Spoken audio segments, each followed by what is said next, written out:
Hello, আসসালামু আলাইকুম। আমি মোহাম্মদ নাজমুল হাসান, বর্তমানে অধ্যয়নরত আছি শেরেবাংলা মেডিকেল কলেজ, বরিশালে। আজকে এসএসসি কেমিস্ট্রির ৩য় অধ্যায় পরমাণুর গঠনের ২য় লেকচার। আজকে আমরা মোটা দাগে পারমাণবিক সংখ্যা, ভর সংখ্যা, নিউট্রন সংখ্যা, পরমাণুর গঠনের ২টা মডেল, রাদারফোর্ডের পরমাণু মডেল আর বোরের পরমাণু মডেল, এই ২টা শিখব। তো প্রথমেই পারমাণবিক সংখ্যা। গত ক্লাসে আমরা শিখছি যে পরমাণুর ইংলিশ কি? অ্যাটম। এখানে শব্দটা কি? পারমাণবিক। এটা হলো গিয়ে পরমাণুর অ্যাজেক্টিভ ফর্ম। পরমাণু যেহেতু অ্যাটম, তাহলে পারমাণবিকের ইংলিশ হলো গিয়ে অ্যাটমিক। ঠিক আছে, অ্যাটম অ্যাটমিক, পরমাণু পারমাণবিক। সংখ্যার ইংলিশ তো নাম্বার, তাহলে পারমাণবিক সংখ্যার ইংলিশ হলো গিয়ে অ্যাটমিক নাম্বার। এখন এটা শর্টকাট, পারমাণবিক সংখ্যা মানে হইল গিয়া প্রোটন সংখ্যা। ঠিক আছে, মানে একদম সহজ বাংলা, প্রোটন। প প পারমাণবিক সংখ্যা মানেই হইল গিয়া প্রোটন সংখ্যা। এখন তোমরা আমার সঙ্গে একটু কথা বলো, প্রোটনটা কোথায় অবস্থিত? হ্যাঁ, এটা কিন্তু এখনো তোমরা জানো না, কারণ আমরা পরমাণুর গঠন এখন পর্যন্ত পড়ি নাই। তাহলে যাই হোক, আমি তোমাদের গতদিন তো বলছিলাম যে একটা পরমাণু অনেকটা এমন থাকে। আপাতত জাস্ট এইটা দেখো, এইটা হলো গিয়া মনে করো একটা পরমাণুর কেন্দ্র, আর এই পরমাণুর কেন্দ্রের নাম হইল গিয়া নিউক্লিয়াস। এই নিউক্লিয়াসকে কেন্দ্র করে অনেকগুলা উপ শক্তিস্তর অথবা কক্ষপথ থাকে। ঠিক আছে, এই শক্তিস্তর বা কক্ষপথগুলোতে ইলেকট্রনগুলা ঘুরতে থাকে। ঠিক আছে, এখন এই যে নিউক্লিয়াস কী কী দিয়ে তৈরি? নিউক্লিয়াসের ভিতরে থাকে প্রোটন, পি ফর প্রোটন আর এন ফর নিউট্রন। আচ্ছা, একটা কাজ করি ভাইয়া, গত ক্লাসে লাস্ট পেজটা আমি ঠিকভাবে পড়াইতে পারিনি সময়ের স্বল্পতার কারণে। ওখানে কিছুটা জিনিস আমি একটু রিক্যাপিচুলেট করে আসি, ঠিক আছে? আচ্ছা দাঁড়াও, পিডিএফটা কোথায়?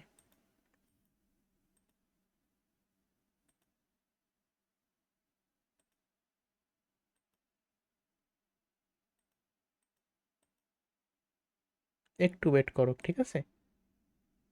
উম, সম্ভবত এইটা, দেখো, হ্যাঁ, পেয়ে গেছি। এই যে আমার পরমাণুর গঠনের ছবিটা, এই যে কেন্দ্রে, এই কেন্দ্রের নাম হলো নিউক্লিয়াস। নিউক্লিয়াস কী কী দিয়ে তৈরি? নিউক্লিয়াস প্রোটন আর নিউট্রন দিয়ে তৈরি। প্রোটন, তাহলে যে কোনো কিছুর প্রতীক আমরা কীভাবে লিখি জানো? আমরা ওই শব্দটার প্রথম জাস্ট লেটারটা দিয়ে প্রতীক লিখি, যেমন প্রোটন, পি ফর পি, এই যে প্রোটন। Neutron, N. আবার ইলেকট্রনের তাহলে প্রতীক কী হবে? ই। ঠিক আছে, প্রথমে মূল কণিকা, এগুলো কিন্তু স্থায়ী কণিকা, তাই স্থায়ী মূল কণিকার নাম আমি আগে লিখলাম, তারপরে এই মূল কণিকাগুলোর প্রতীক আমি লিখলাম ই, পি, এন। এখন চার্জ, এটা গতদিন পড়াচ্ছি যে ইলেকট্রনের হলে গিয়ে নেগেটিভ, প্রোটনের হলে গিয়ে পজিটিভ, আর নিউট্রনের হলে গিয়ে শূন্য। এখন নেগেটিভ তো বুঝলাম, নেগেটিভ ভ্যালুটা কত এটা কিন্তু আমার মুখস্থ করতে হবে, 1.6 ইন্টু 10⁻⁻19। এখন চার্জ তো বুঝলাম, আরেকটা এটা হলো গিয়ে প্রকৃত আধান বা প্রকৃত চার্জ। আরেকটা টার্ম আছে, একটা টার্ম হলো গিয়ে আপেক্ষিক আধান বা আপেক্ষিক চার্জ। আপেক্ষিক জিনিস মানে এখান তো এক্সাক্ট তোমার একদম উল্লেখ করছে যে কত চার্জ, বাট আমরা আপেক্ষিক উল্লেখ করি না, আমরা জাস্ট দেখবো +1 -1 এই টাইপের। ঠিক আছে, তাহলে ইলেকট্রন যেহেতু মাইনাস, তাহলে আমরা দেবো এখানে -1। আবার প্রোটন জিনিসটা যেহেতু পজিটিভ, এজন্য আমরা এখানে দিচ্ছি কি, চার্জ হলো গিয়া +1। আর নিউট্রন তো চার্জ নিরপেক্ষ, তাহলে আমি কিন্তু এদিকে শূন্য দিচ্ছি। ঠিক আছে, তাহলে তোমার যদি কোশ্চেনে আসে যে প্রোটনের আপেক্ষিক আদান কত, এমসিকিউতে তো 4টা অপশন থাকবে, সেখানে মনে করো প্লাস এইটা আছে, মাইনাস এইটা আছে, +1 আছে, -1 আছে। যদি আপেক্ষিক আদান চাই, তোমার কিন্তু অ্যান্সার হবে +1। যদি প্রকৃত আদান চাইতো, তাহলে কিন্তু তোমার অ্যান্সার হতো এইটা। ঠিক আছে, তো আপেক্ষিক আর প্রকৃতির মধ্যে তালগোল মানে লাগান যাবে না। আর এখন আদান তো গেল, সেকেন্ড আরেকটা জিনিস আছে, ওটা হলো ভর। দেখি তো ভরটা কেমন। ইলেকট্রনের ভর, প্রোটনের ভর, নিউটনের ভর, তিনটাই আমার মুখস্থ করতে হবে। তার আগে কিছু বেসিক কথা হলো, ইলেকট্রনের ভর অনেক কম। ইলেকট্রনের এই ভরের ক্ষেত্রেও প্রকৃত ভর আছে, আবার আপেক্ষিক ভর আছে। আপেক্ষিক ভর কেমন? যেহেতু ইলেকট্রনের ভর অনেক কম, এই জন্য আপেক্ষিক ভর হলে গিয়ে শূন্য। বাট এই প্রোটন আর নিউটনের কিন্তু ভর আছে ভালোই, মোটামুটি ইলেকট্রনের তুলনায় অনেক বেশি। ইলেকট্রনের তুলনায় প্রোটন সম্ভবত তোমার মানে অনেক ভারী। ঠিক আছে, 1840 গুণ ভারী হয়তো বা। এখন এই ইলেকট্রনের যেহেতু শূন্য আপেক্ষিক ভর, তাহলে প্রোটন আর নিউট্রনের কিন্তু আপেক্ষিক ভর 1 1 ধরা হয়েছে। ঠিক আছে, ভর আবার -1 দিও না, ভরে কিন্তু প্লাস মাইনাস নেই, ভর তো ভর, মানে সবই তো প্লাস ভর, তাই না? তো 1 1 আর এটা হলো গিয়ে শূন্য। আশা করি আপেক্ষিক আদান আপেক্ষিক ভরে তোমার কোনো সমস্যা নেই। আর প্রকৃত ভর এইটা মুখস্থ করে ফেলবা। আমি মনে রাখতাম কিভাবে, প্রোটন আর নিউট্রনের ভর অনেক কাছাকাছি, যেমন এইটা হলো গিয়া 1.673, আর এইটা হলো 1.673। 5। দুইটার পরে যে আমি কিন্তু এখানে ভরটা গ্রাম এককে প্রকাশ করতেছি, আমি কিন্তু এসআই এককে প্রকাশ করতেছি না। ভরের এসআই একক হইল গিয়ে কেজি, বাট এখানে কিন্তু গ্রামে প্রকাশ করতেছি। তাহলে যদি গ্রামে প্রকাশ করি তাহলে আমার ইলেকট্রনের ভর কত, 9.11 ইন্টু 10⁻⁻28। দেখো এটা 24, এইটাও 24, মানে মাইনাস আর কি, -24 এটা কিন্তু -28। এখন ইলেকট্রনের ভর কিন্তু অনেক কম ওদের তুলনায়। দেখো এটা কিন্তু 2⁻⁻28। কেউ আবার এটা মনে করেন না যে ভাইয়া এটা 24 এটা 28, তাহলে তো এটা অনেক বড়, তাই না? না ভাইয়া, বড় হইতো যদি এটা +24 এটা +28 হইতো, বাট এখানে তো 10⁻⁻28, এটা তো -24। আর আমি সংখ্যা রেখা যারা পারি তারা কিন্তু জানে যে -24 is actually greater than -28। So proton আর নিউট্রনের ভর কিন্তু অনেক বেশি ওই ইলেকট্রনের তুলনায়। তো ইলেকট্রনের আবার জিনিসটা মনে রাখবা, সাপোজ তোমার প্রোটনের ভর গ্রাম এককে প্রকাশ করলে -24 হয়েছে, কিন্তু তুমি যদি কেজি এককে নিতে চাও, কেজি এককটা কিন্তু বড়, তাহলে কেজির সাথে সংখ্যাটা হইতে হবে ছোট। তার মানে আমার কিন্তু এই সংখ্যাটা ছোট হয়ে যাবে, ছোট হয়ে কত হবে, 10⁻⁻27 হবে। তাহলে কেজি এককে আমার প্রোটনের ভর কত, 1.673 ইন্টু 10⁻⁻27 কেজি। ঠিক আছে, তাহলে এটা কত হবে, এটা কিন্তু হবে 9.11 ইন্টু 10⁻⁻31 কেজি। আর গ্রাম এককে দিলে এগুলো আমি জাস্ট করবো কি, এই দুইটা মুখস্থ করে তালগোল মানে করো না, জাস্ট গ্রামটা মনে রাখো যে এটা গ্রামে করলে এটা -24, এটা -24, এটা -28। তাহলে কেজিতে যখন নেবা জাস্ট ওই 3-এর বেশি কম হবে, তাই তো? আশা করি আমরা সবাই পারবো। এখন যে যে কারণে আমি এই পৃষ্ঠাটাতে আসছি সেটা হলো গিয়া, এই দেখো ভিত্তির নিউক্লিয়াস বাইরে কিন্তু আমি সুন্দর মতো এই যে শক্তি স্তরগুলো ড্র করছি। হ্যাঁ, এখন এটা হলো গিয়ে যেটা সব থেকে নিউক্লিয়াসের কাছে, এটা হলো গিয়ে প্রথম শক্তি স্তর। হ্যাঁ, আর তারপর একটা উপরে হলো গিয়ে দ্বিতীয় শক্তি স্তর, তারপরে তৃতীয় শক্তি স্তর, আর তারপরে চতুর্থ শক্তি স্তর। এখন এই আমি এখানে লেখাও দিচ্ছি 1 নং, তারপর এটা 2 নং, তারপরে এই যে হলুদ দিয়ে এটা হলো গিয়ে 3 নং, আর সবার বাইরে এটা হলো গিয়ে 4 নং শক্তি স্তর। আর এই যে শক্তি স্তরেরও কিন্তু প্রতীক আছে, মানে শক্তি স্তরকে আমরা কি দিয়ে প্রকাশ করি, তাই না? এটাকে আমরা প্রকাশ করি ছোট হাতের এন দিয়ে। যেমন দেখো যেহেতু 1 নং শক্তিস্তর, এখানে আমি লিখছি n = 1, ছোট হাতের n কিন্তু। আবার যে 2 নম্বর শক্তিস্তর আমি লিখছি কি, ছোট হাতের n, n = 2। আবার 3 নং শক্তিস্তরে লিখছি কি, n = 3। আবার চতুর্থ শক্তিস্তরে আমি লিখছি n = 4। আরেকটা কথা হলো, এই শক্তিস্তরগুলোকে আদর করে একটু নাম দিছি আমরা, কি দিছি, এই যে প্রথম শক্তিস্তরটা আমরা দেখতেছি না, এই প্রথম শক্তিস্তরের নাম হলো গিয়ে কে কক্ষপথ বা কে শক্তিস্তর, এই যে কে। দ্বিতীয় শক্তি স্তরের নাম কে, এর কে এর পর কি আছে, এল না, তাহলে দ্বিতীয় শক্তি স্তর হলো গিয়ে এল কক্ষপথ বা এল শক্তি স্তর। তৃতীয় শক্তি স্তরের নাম হলো গিয়ে এম কক্ষপথ বা এম শক্তি স্তর। আর চতুর্থ যে শক্তি স্তর বা কক্ষপথটা আছে ওর নাম হলো গিয়ে বড় হাতের এন কিন্তু এটা, ঠিক আছে? এটা হলো ছোট হাতের এন। শক্তি স্তরের যে প্রতীক এইগুলো হলো গিয়ে ছোট হাতের এন। দেখো ছোট হাতের এন = 1 2 3 4 5 6 যে কোনো কিছু হতে পারে। আর এই বড় হাতের এন কক্ষপথ দিয়ে বুঝে জাস্ট চতুর্থ শক্তি স্তর কে। এই কনসেপ্টটা খুবই ইম্পর্টেন্ট ভাইয়া, ঠিক আছে? আশা করি তোমরা বুঝছো। এটা বোঝানোর জন্যই মূলত এখানে আমি আসছি। না বুঝে থাকলে এই পার্টটা আরেকবার দেখো, তারপরে ভিডিওটা কন্টিনিউ করো, ঠিক আছে? নাহলে কিন্তু সমস্যা হবে।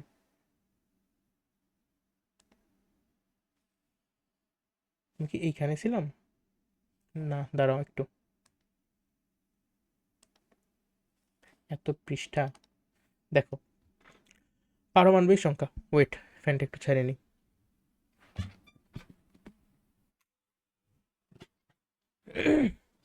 পারমাণবিক সংখ্যা মানে কি বললাম, পারমাণবিক সংখ্যা মানে হইল গিয়া প্রোটন সংখ্যা।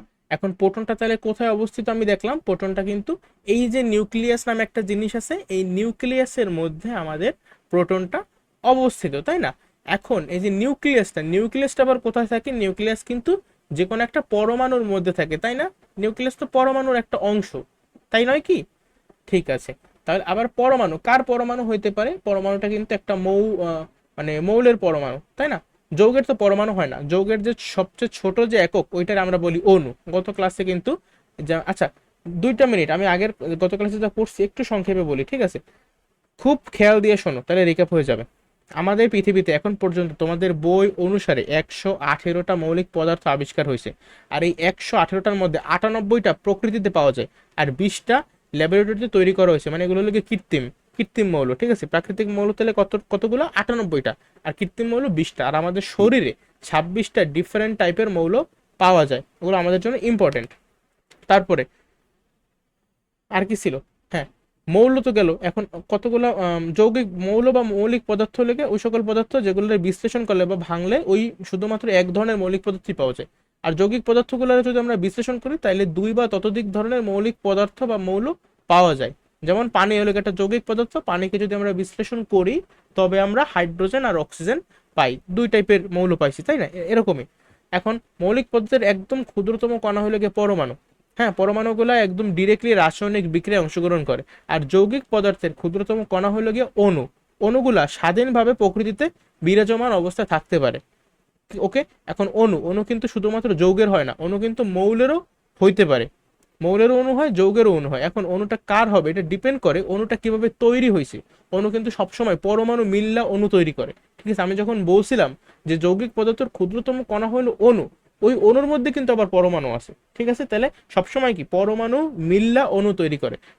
দুইটা পরমাণু মিলতে পারে, আবার দুইয়ের অধিক, তিনটা চারটা পরমাণু মিলতে পারে। এখন এই যে পরমাণুগুলো মিলিত হবে, যুক্ত হবে কিভাবে? যুক্ত হবে রাসায়নিক বিক্রিয়ার মাধ্যমে।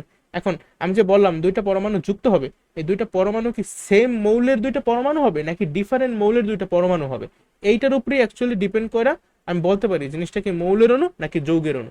যদি একই মৌলের একাধিক পরমাণু পরস্পরের সাথে রাসায়নিক বন্ধনের মাধ্যমে যুক্ত হয় তবে আমরা সেটাকে বলবো মৌলের অণু। আর যদি ডিফারেন্ট টাইপের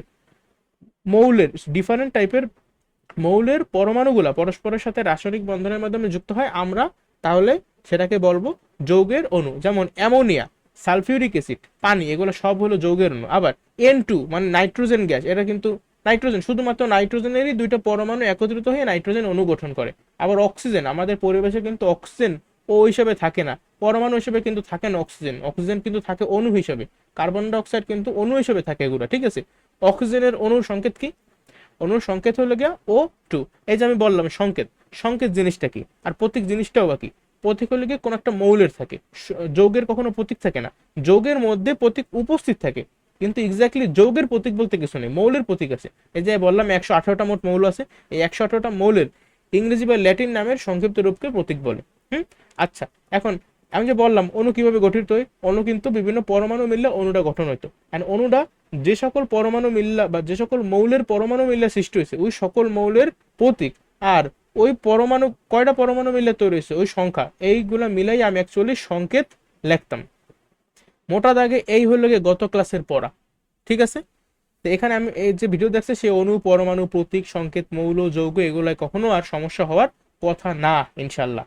এখন আসি আজকের পড়ায়, সবাই শুরু করলাম। পারমাণবিক সংখ্যা বা অ্যাটমিক নাম্বার। হ্যাঁ, পারমাণবিক সংখ্যা বলতে বোঝায় প্রোটন সংখ্যা। তাই সংখ্যাটা একটু দেখো, কোন মৌলের একটি পরমাণুর নিউক্লিয়াসে উপস্থিত প্রোটন সংখ্যাকে পারমাণবিক সংখ্যা বলে। আমি এই জন্যই বলছি, প্রথমে বলছি আমি কিন্তু পিছন দিয়ে আসছি, আমি বলছি পারমাণবিক সংখ্যা মানে হলো প্রোটন সংখ্যা। প্রোটনটা কোথায় থাকে? নিউক্লিয়াসে থাকে। নিউক্লিয়াসটা কোথায় থাকে? পরমাণুতে থাকে। পরমাণুটা কার? কোন একটা মৌলের। দেখছো সিকোয়েন্সটা? তাহলে আমার সাথে সাথে একবার বলো, কোন মৌলের একটি পরমাণুর, দুইটা না একটা পরমাণু, কোন মৌলের একটি পরমাণুর নিউক্লিয়াসে উপস্থিত প্রোটনের সংখ্যাই হলো গিয়ে পারমাণবিক সংখ্যা। আর পারমাণবিক সংখ্যাকে কি দিয়ে প্রকাশ করা হয়?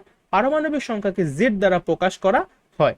তাহলে আমি সাপোজ যে কোনো একটা মৌলের নাম বলি তোমারে, একটা মৌল যার নাম হইলো গিয়ে অক্সিজেন। নাম কি? নাম হইলো অক্সিজেন। এখন তুমি আমি আরো বললাম এই যে অক্সিজেন যে মৌলটা আছে, এই অক্সিজেনের পারমাণবিক সংখ্যা হইলো গিয়ে 8। অক্সিজেনের কি 8? অক্সিজেনের পারমাণবিক সংখ্যা হইল 8। তার মানে কি? তার মানে হইল গিয়ে অক্সিজেনের প্রোটন আছে কয়টা? অক্সিজেনের প্রোটন আছে 8টা। অক্সিজেনের প্রোটন কোথায় থাকে? অবশ্যই সব কয়টা মৌলের প্রোটনই নিউক্লিয়াসে থাকে। মানে তাহলে আমি বলতে পারি যে যেহেতু অক্সিজেনের পারমাণবিক সংখ্যা 8, তাহলে আমি অবশ্যই বলতে পারি যে কোন একটা মৌল, এখানে অক্সিজেন মৌল, অক্সিজেন অক্সিজেন মৌলের একটি পরমাণুর নিউক্লিয়াসে প্রোটন আছে 8টা। আর এই পারমাণবিক সংখ্যার এখানে এমন লাগতে পারে যে জেড ইকুয়ালস টু 8। অক্সিজেনের ক্ষেত্রে জেড সমান সমান 8, ঠিক আছে? এখন আমি যে জেড কোথায় লিখি? আমি সবসময় মৌলের প্রতীকের বামে নিচের দিকে পারমাণবিক সংখ্যা লিখি, আর বামে উপরের দিকে আমি আরেকটা সংখ্যা লিখি। ওই সংখ্যাটা কে? ওই সংখ্যাটা হলো গিয়া ভর সংখ্যা। ভর সংখ্যার ইংলিশ কি? ভর ইংলিশ হলো গিয়ে ম্যাস, আর সংখ্যা তো নাম্বার। তাহলে ভর সংখ্যা মানে হলো গিয়া ম্যাস নাম্বার। ভর মানে যাদের ভর আছে। এখন তুমি বলো পরমাণুতে সবারই ভর আছে কম বেশি, ইলেকট্রন প্রোটন নিউট্রন, এই যে তিনটা মূল কণিকা আছে, কিন্তু এদের মধ্যে কার ভর অতি নগণ্য? এক্স্যাক্টলি, ইলেকট্রনের ভর কিন্তু অতি নগণ্য। মোটামুটি ভাবে প্রোটন আর নিউট্রনের ভর আছে। প্রোটনের ভর কত? 1.673 ইন্টু 10⁻⁻৯ 24 গ্রাম। আর নিউট্রনের কত ভর?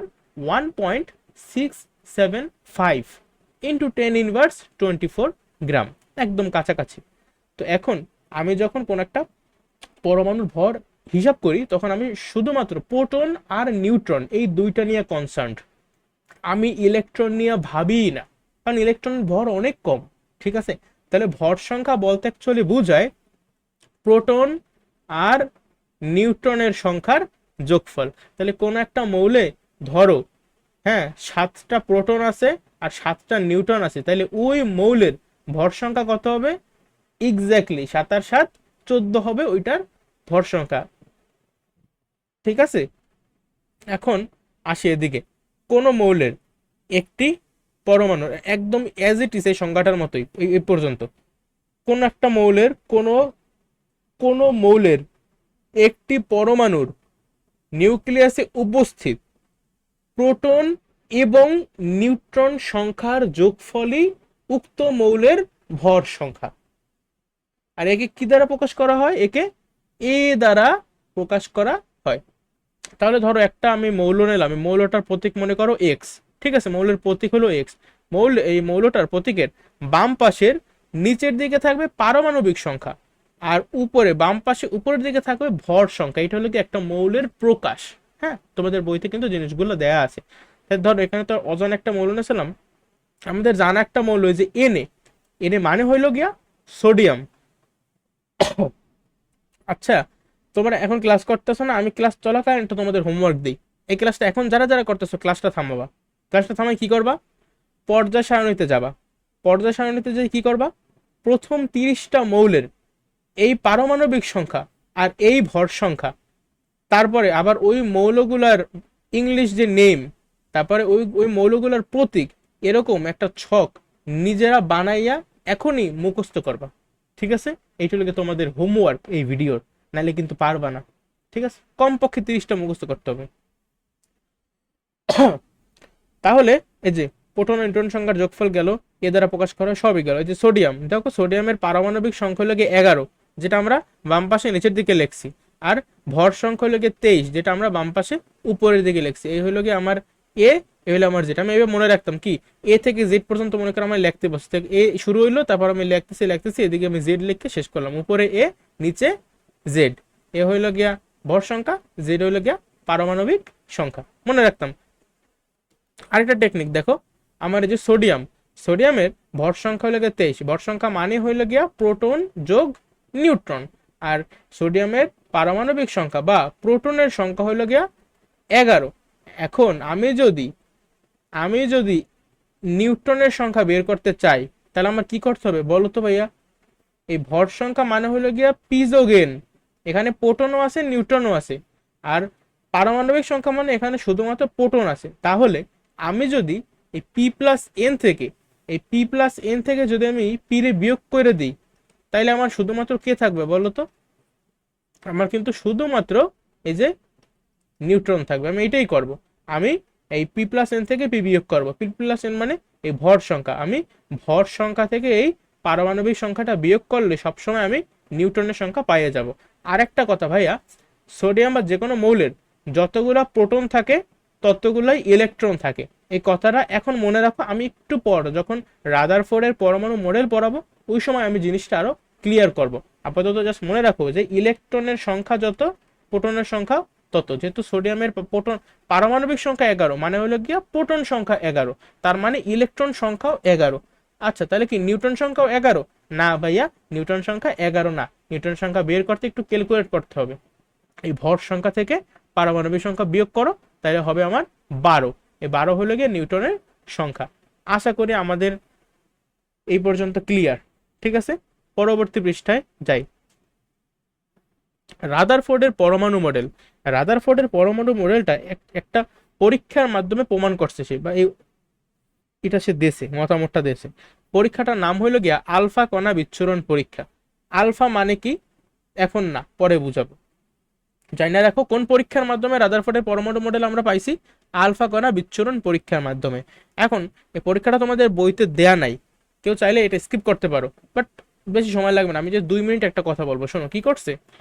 ধরো এইখান থেকে আলফা কণা বিচ্ছুরণ করছে, তাই না? এখানে মনে করো একটা জিনিস আছে, একটা সোর্স আছে, সোর্স উৎস, এই সোর্স থেকে আলফা কণাগুলো যাইতেছে, এই একটা আলফা কণা, এই আলফা কণা তোমরা বুঝছো আশা করি, হ্যাঁ, এই একটা আলফা কণা, এই আলফা কণাটা এদিকে যাইতেছে, এই যে গেল আলফা কণা, ঠিক আছে। আর এটা একটা পর্দা, এই পর্দা একটা আবরণ আছে, এর কিছু একটা আবরণ, আবরণ কার তোমার আপাতত জানা লাগবে না, ঠিক আছে। একটা আবরণ দিয়ে একটা পর্দা আছে, আর এইখানে এইখানে মনে করো একটা সোনা আছে, সোনার মানে একটা ছোট একটা পরমাণু বা এই টাইপের কিছু একটা আছে এখানে, ঠিক আছে। সোনা ভিতরে অনেক ছোট জায়গা দেখি তো, বড় করে দেখাইছে, অনেক ক্ষুদ্র। তো এইখানে করছে কি, আলফা কণাগুলো যাইতেছে, এই দেখো এটা এখানে আসলো, আবার এই আলফা কণাটা যাইতেছে, যাইয়া ও এখানে আসলো, আর একটা আলফা কণা ও এখানে যাইয়া কি হলো, মানে এদিক দিয়ে একটু ধাক্কা খাইছে এই জিনিসটার সাথে, কারণ ভিতরে একটা জিনিস আছে, তাই না? এই ধাক্কা খাইয়া এদিক আসে। আর এই যে এখানটা স্টার স্টার আঁকা না, এই স্টার স্টার মানে হলো গিয়ে আলো, ঠিক আছে, আলো মানে আলোর সৃষ্টি হইতেছে। বা শব্দটা কি যে একটা ওয়ার্ড আছে, ঝলকানি বা কি জানি একটা, ঠিক আছে। এটা এটা এদিকে মনে করো এরকম লাইট পাস, লাইট তো না, মানে হিলিয়াম কণা দিতেছে, হিলিয়াম কণা দিয়ে দিয়া এখানে বাড়ি খাইলে কি হয়, এই আলো আমরা দেখতে পাইতেছি, আলোকিত অংশ, আমরা আলো আলো দেখতে পাই আমাদের চোখ দিয়ে, ঠিক আছে। কিন্তু মনে করো এরকম যখন কণা দিতে আসে যাইতেছে, এই কণাগুলোর মধ্যে প্রায় বেশ কিছু কণার মধ্যে কিছু কিছু কণা কি করে, বেশিরভাগ কণাই হলো গিয়ে একদম এই সোজা বরাবর যাইতেছিল, সোজা বরাবরই গেছে, দেখো সোজা বরাবরই গেছে, দেখো এই যে সোজা বরাবরই গেছে। কিন্তু কিছু কিছু কণা কি করে, কিছু কিছু কণা যাইয়া একটু তাদের পথটা কিন্তু বাঁকায়, পথটা বাঁকায়। আবার একদম প্রায় অসংখ্য কণার মধ্যে একটা কণা কি করে, যেই পথে গেছে হুবহু সেম পথেই আবার ফেরত আসে। সো এই পরীক্ষাটা দিয়া অ্যাকচুয়ালি উনি একটা ডিসিশন নেছে, কি ডিসিশন নেছে, যেহেতু এই আলোগুলা এদিক দিয়ে যখন গেছে ওই সময় কিন্তু যাইতে পারছে, কোনো সমস্যা হয়নি, তার মানে আমাদের এই রাস্তাটা ক্লিয়ার, রাস্তায় কোনো সমস্যা নেই, এই জন্যই তো সে সোজা যাইতে পারছে, তাই না? কিন্তু কিছু কিছু কোনো বাঁকাই গেছে, তার মানে এদিক দিয়ে আশেপাশে কিছু একটা আছে। এই যে এখানে প্লাস প্লাস দেওয়া কেন জানো, কারণ এই যে হিলিয়াম, সরি, এই যে আলফা কণাটা, এই আলফা কণাটা হলো একটা পজিটিভ জিনিস, তুমি আপাতত জাস্ট এইটা মনে রাখো, ঠিক আছে। আলফা কণা একটা পজিটিভ জিনিস, তাহলে একটা পজিটিভ জিনিস এদিকে আসলো, আইসা তার গতিপথ পরিবর্তন করে এদিকে চলে গেল, তার মানে কি এদিকে অবশ্যই কিছু একটা আছে যে কি করতে আছে, এই পজিটিভ জিনিসটা বিকর্ষণ করতে আছে বা দূরে সরাই যাচ্ছে, না ভাই তুই এদিক দিয়ে যেতে পারবি না, তুই দূরে যা, তুই দূরে যা, তোর সাথে আমি থাকতে পারবো না। তাহলে আমরা কিন্তু এই জিনিসটা জানি যে পজিটিভ পজিটিভ জিনিস একে অপরের বিকর্ষণ করে, মানে সেম টাইপের জিনিস একে অপরের দূরে ঠেলায়, ঠিক আছে, বিকর্ষণ করে, অপছন্দ করে। যদি আবার মাইনাস মাইনাসও কিন্তু একে অপরের কি করে, বিকর্ষণ করে। তো যাই হোক, যেহেতু একটা পজিটিভ জিনিস এদিক দিয়ে আমি পাঠাইছি, কিন্তু এই পজিটিভ জিনিসটা এদিকে আসে পড়ছে, তার মানে অবশ্যই এখানে কিছু একটা আছে যে জিনিসটা পজিটিভ, কিছু একটা আছে যে জিনিসটা পজিটিভ। যদি নেগেটিভ হইতো তাহলে তো এটা আরো ভিতরে ঢুকতো, তাহলে তো ওদিক যাইতো না। এখানে কিছু একটা আছে যে জিনিসটা পজিটিভ। আর যেহেতু বেশিরভাগ এই যে আলফা কণাই সোজা বরাবর যাইতেছে, শুধুমাত্র কিছু কিছু খুবই কম পথ বাঁকায়, আবার একদম খুবই কম আবার একদম সোজাসুজি বিপরীত দিকেও ফেরত আসে। তার মানে কি, তার মানে এই জায়গা মনে করে এটা বেশিরভাগ জায়গায় ফাঁকা, বেশিরভাগ জায়গা ফাঁকা দেখেই তো সোজা যাইতে পারতেছে। কিন্তু একদম ক্ষুদ্র একটা নির্দিষ্ট জায়গা আছে যে জায়গা দিয়া পাস করতে পারে না, ধর কিন্তু পাস করতে পারে না, ওই জায়গা দিয়ে গেলে কি হয়, আইদার বেকাইবে নাইলে একদম সোজাসুজি বিপরীত পথে ফেরত আসবে, ঠিক আছে। মানে ভিতরে একদম সেন্টারে ভারী কিছু একটা আছে ওইখানে, পজিটিভ আর অনেক ভারী, ঠিক আছে। এই যে পরীক্ষাটা আমি বুঝলাম, এই পরীক্ষাটা দিয়ে সে কিছু মতবাদ দিছে। এই মডেলটা সে কত সালে দিছে, সে 1911 সালে, 1911 সালে সে দেশে বিজ্ঞানী রাদারফোর্ড পরমাণু গঠন দেশে। এখন সে বলছে কি, সে বলছে পরমাণুর একটা কেন্দ্র আছে, এই যে পরমাণুর একটা কেন্দ্র আছে, আর এই কেন্দ্রের নাম কি, কেন্দ্রের নাম হইলো গিয়া নিউক্লিয়াস। আর নিউক্লিয়াস কি দিয়ে তৈরি বলো, নিউক্লিয়াস প্রোটন এবং নিউট্রন দিয়ে তৈরি। গেল, এই প্রোটন আর নিউট্রন তাহলে কোথায় অবস্থিত, প্রোটন আর নিউট্রন হলো কি নিউক্লিয়াসের মধ্যে অবস্থিত। আর ইলেকট্রন কোথায় অবস্থিত, ইলেকট্রন হলো কি এই নিউক্লিয়াসের বাইরে, এই যে শক্তি স্তর আছে, ঠিক আছে, শক্তি স্তর অথবা কক্ষপথ বলে জিনিসটার, এই শক্তি স্তর বা কক্ষপথে ইলেকট্রন গুলো অবস্থান করে, বসে থাকে না ইলেকট্রন, ইলেকট্রন গুলো কিন্তু ঘুরতে থাকে ওই কক্ষপথ গুলাই, ঠিক আছে। আচ্ছা, তাহলে এই পর্যন্ত তো পারবা যে কেন্দ্র কেন্দ্র মানেই নিউক্লিয়াস, নিউক্লিয়াস থাকে প্রোটন নিউট্রন, আর নিউক্লিয়াসের বাইরে ইলেকট্রন অবস্থান করে। এখন এই যে ইলেকট্রনের কি ভর কি একদম শূন্য ধরা হয় না, খুবই নগণ্য, কিন্তু প্রোটন আর নিউট্রনের কিন্তু তার তুলনায় ভালোই একটা ভর আছে। এই জন্য একটা পরমাণুর ভর কতটুকুকে বিবেচনা করা হয়, এই প্রোটন আর নিউট্রনের ভরকে অ্যাকচুয়ালি পরমাণুর ভর বিবেচনা করা হয়। ঠিক আছে, এই যে কথাটা আশা করি তোমার মনে থাকবে। আর যদি মনে রাখতে চাও, রাদারফোর্ডে এরকম মডেল মানে তোমার মতবাদ আছে 4টা।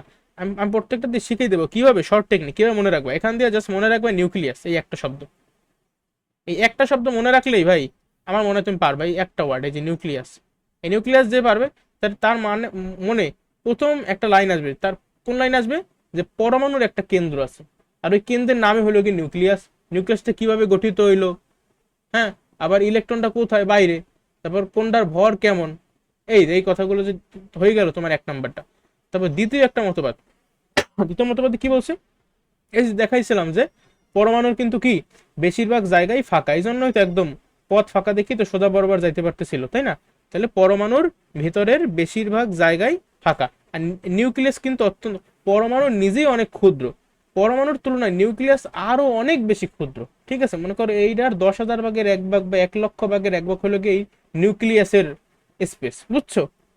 পরমাণু নিজেই ছোট, নিউক্লিয়াস আরো বেশি ছোট। তাহলে লিখলাম কি, নিউক্লিয়াস অত্যন্ত ক্ষুদ্র এবং এই যে পরমাণুটা, পরমাণুর বেশিরভাগ জায়গায় কি ফাঁকা। গেল 2 নাম্বার, পারবা।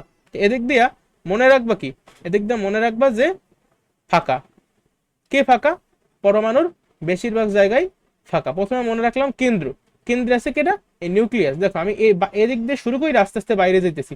প্রথমে আমি ছিলাম এই জায়গাটা, এই দেখো এই যে কেন্দ্রের নাম কি, নিউক্লিয়াস। কেন্দ্রে কি আছে, কেন্দ্রে, তারপর ইলেকট্রন কোথায়, কার ভর কেমন, পরমাণুর ভর সময় আমি, পরমাণুর ভর মাপার সময় আমি কার কার ভর বিবেচনা করি, এই গেল। তারপর আমি একটু বাইরে আসলাম, এই বাইরে আসলাম কোথায়, এই বাইরে আসা কি বললাম, বললাম যে এই নিউক্লিয়াসটা তো অনেক ছোট, এদিক দিয়ে বাইরে এলাম, বাইরে কি বললাম, বাইরে বললাম যে পরমাণুর বেশিরভাগ জায়গায় ফাঁকা। এরপর আমি কার সম্পর্কে বলবো, এরপরে আমি বলবো যে এটা যে ঘটতে আছে, এটা কিন্তু অনেকটা, দেখো আমরা যারা ওই যে বিজ্ঞান টিজ্ঞান মোটামুটি ধারণা আছে যাদের, তারাও জানে যে আমাদের সৌরজগৎ সম্পর্কে, আমাদের এই যে মিল্কি ওয়ে গ্যালাক্সি, তারপর আমাদের যে সোলার সিস্টেম বা সৌরমণ্ডল, এই যে আমাদের একটা নক্ষত্র আছে সূর্য, তাই না, সান। এই সানকে কেন্দ্র করে বিভিন্ন শক্তি মানে বিভিন্ন কক্ষপথে, উপবৃত্তাকার কক্ষপথে। এখন উপবৃত্ত মানে কি তোমার দরকার নেই আপাতত, জাস্ট শুনে রাখো। উপবৃত্তাকার কক্ষপথে আমার বিভিন্ন যে গ্রহগুলা, যেমন বুধ, শুক্র, পৃথিবী, মঙ্গল, বৃহস্পতি, শনি, নেপচুন, ইউরেনাস, এই 8টা গ্রহ কিন্তু ঘুরতে থাকে তাদের নিজস্ব কক্ষপথে, যেগুলো উপবৃত্তাকার। এখন এই মডেলের মতোই কিন্তু অনেকটা এই আমার পরমাণুর মডেল। এই জন্য রাদারফোর্ডের এই পরমাণু মডেলকে কিন্তু সোলার সিস্টেম মডেলও বলা হয়। এই কথাটা এদিকে আসে যে রাদারফোর্ডের পরমাণু মডেলকে কি সোলার সিস্টেম মডেল বলা হয়। তারপর আরেকটা কথা, এই রাদারফোর্ডের পরমাণু মডেলই সর্বপ্রথম, এই যে দেখালাম না নিউক্লিয়াস আছে, এই নিউক্লিয়াসটা কিন্তু রাদারফোর্ডই আবিষ্কার করছে। তো এই জন্য এই মডেলটাকে নিউক্লিয়ার মডেলও বলা হয়। তাহলে এই দুইটা মডেল, কোন মডেল কেন বলা হয়, এই রিজনটা আমাদের জানা অবশ্যই জরুরি, পরীক্ষায় দিয়ে দেবে, ঠিক আছে, ধাম করে দিয়ে দেবে। এখন আমি আবার একটু মতবাদে ফেরত আসি। মতবাদ কিন্তু আমরা এই দুইটা একদম আমি তোমাদের মুখস্থই করে দিছি, আরো দুইটা আছে। আর দুইটা কি, এই নিউক্লিয়াসটা কিন্তু সে অনেকটা সূর্যের সঙ্গে কম্পেয়ার করছে। আর এই যে ইলেকট্রনগুলো যে ঘুরতেছে, ইলেকট্রনগুলো হলো গিয়ে গ্রহ, আর এই যে ঘুরতেছে এই কক্ষপথটা হলো গিয়া মানে তাদের এই যে কক্ষপথটা আর কি, বুঝই তো। এই মনে করো গ্রহগুলা সূর্যরে কেন্দ্র করে ঘুরতেছে, যেমন ওইরকমও কিন্তু ইলেকট্রনগুলো নিউক্লিয়াসকে কেন্দ্র করে ঘুরতেছে। এইটি কথাটাই উনি বলছে যে সৌরজগতে সূর্যকে কেন্দ্র করে বিভিন্ন কক্ষপথে যেমন গ্রহগুলো ঘোরে, তেমনি নিউক্লিয়াসকে কেন্দ্র করে বিভিন্ন কক্ষপথে ইলেকট্রনগুলো ঘুরছে। তা কোনো পরমাণু নিউক্লিয়াসে যে কয়টি প্রোটন, নিউক্লিয়াসের বাইরে ঠিক সেই কয়টি, এই কথাটা ইম্পর্টেন্ট, ঠিক আছে। যে এই যে পরমাণু, কোন একটা পরমাণু নিউক্লিয়াসে যে কয়টা প্রোটন, এই নিউক্লিয়াসের মধ্যে যতগুলো প্রোটন থাকবে, আমার বাইরে কিন্তু, বাইরে মানে কি, যে শক্তি স্তরগুলো কিন্তু ততগুলোই ইলেকট্রন থাকবে। এদিক দিয়ে মনে রাখবো কি জানো, ই সমান সমান পি। ই সমান সমান পি মানে কি, ইলেকট্রনের সংখ্যা হলো গিয়ে প্রোটনের সংখ্যা। তার মানে প্রোটনটা কোথায় আছে, প্রোটন আছে নিউক্লিয়াসের মধ্যে, ইলেকট্রনটা কোথায় আছে শক্তি স্তরে। তাহলে আমি সাজাই কিনে লিখবো, লিখবো যে নিউক্লিয়াসে উপস্থিত প্রোটনের সংখ্যা শক্তি স্তরে বা কক্ষপথে উপস্থিত ইলেকট্রন সংখ্যার সমান। কেন সমান, এই জন্য যে এদের চার্জ, ইলেকট্রন এবং প্রোটনের চার্জ পরস্পরের সমান ও বিপরীত চিহ্নের। কারণ ইলেকট্রনের চার্জ হলে গিয়া -1.6 ইন্টু 10^19, আর প্রোটনের চার্জ হলো গিয়ে +1.6 ইন্টু 10^19। তাই দুইটার কিন্তু চার্জ সমান। দেখো সামগ্রিকভাবে এই জায়গাটা একটু খেয়াল করো ভাইয়েরা প্লিজ। সামগ্রিকভাবে আমার যে পরমাণু আছে, ঠিক আছে, এই যে একটা পরমাণু, হ্যাঁ এই মনে করো একটা পরমাণু, এই পরমাণু সামগ্রিকভাবে আমার চার্জ নিরপেক্ষ হইতে হবে। কি চার্জ নিরপেক্ষ মানে প্লাসও না নেগেটিভ মাইনাসও না, সমান সমান হইতে হবে। তাইলে আমার এই এই ভিতরে এই নিউক্লিয়াসের মধ্যে কিন্তু প্রোটনটা থাকে, ও হইলে গিয়ে পজিটিভ। আর এই যে শক্তিস্তর বা কক্ষপথ, এই শক্তিস্তর বা কক্ষপথে থাকে আমার ইলেকট্রনগুলা। আমি বলছি নিউক্লিয়াসে যদি আমার 10টা প্রোটন থাকে, তাহলে আমার এই শক্তিস্তরগুলোতেও মোট 10টা ইলেকট্রন থাকবে। কিন্তু ইলেকট্রন আর প্রোটনের সংখ্যা সমান কেন, ওইটার ব্যাখ্যা সে এদিকে দিয়েছে। কারণ এই দুইটা ইলেকট্রন প্রোটন একে পরস্পরের কি, এদের চার্জ হলো গিয়ে সমান, চার্জ সমান এবং বিপরীত চিহ্নের, এটা তো আমি জানি অলরেডি। এই জন্যই আমার সমান সংখ্যক ইলেকট্রন প্রোটন থাকতে হয়, যাতে আমার পরমাণুর সামগ্রিকভাবে চার্জটা শূন্য হয়। আমি না তোমাদের একটা হিন্ট দেই, হিন্ট হলো অনেকটা এমন, ধরো আমি তোমার এই যে ইলেকট্রন প্রোটনের চার্জ তো সমান, বাট যদি সমান না হইতো তাইলে কেমন হইতো বলো তো।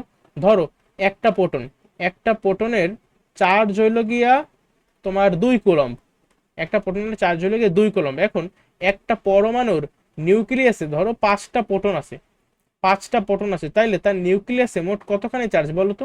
একটা প্রোটনের চার্জ 2 কুলম্ব, তাইলে 5টা প্রোটনের কিন্তু চার্জ হইবে 5 × 2 = 10 কুলম্ব, এটা কিন্তু +10 কুলম্ব, ঠিক আছে।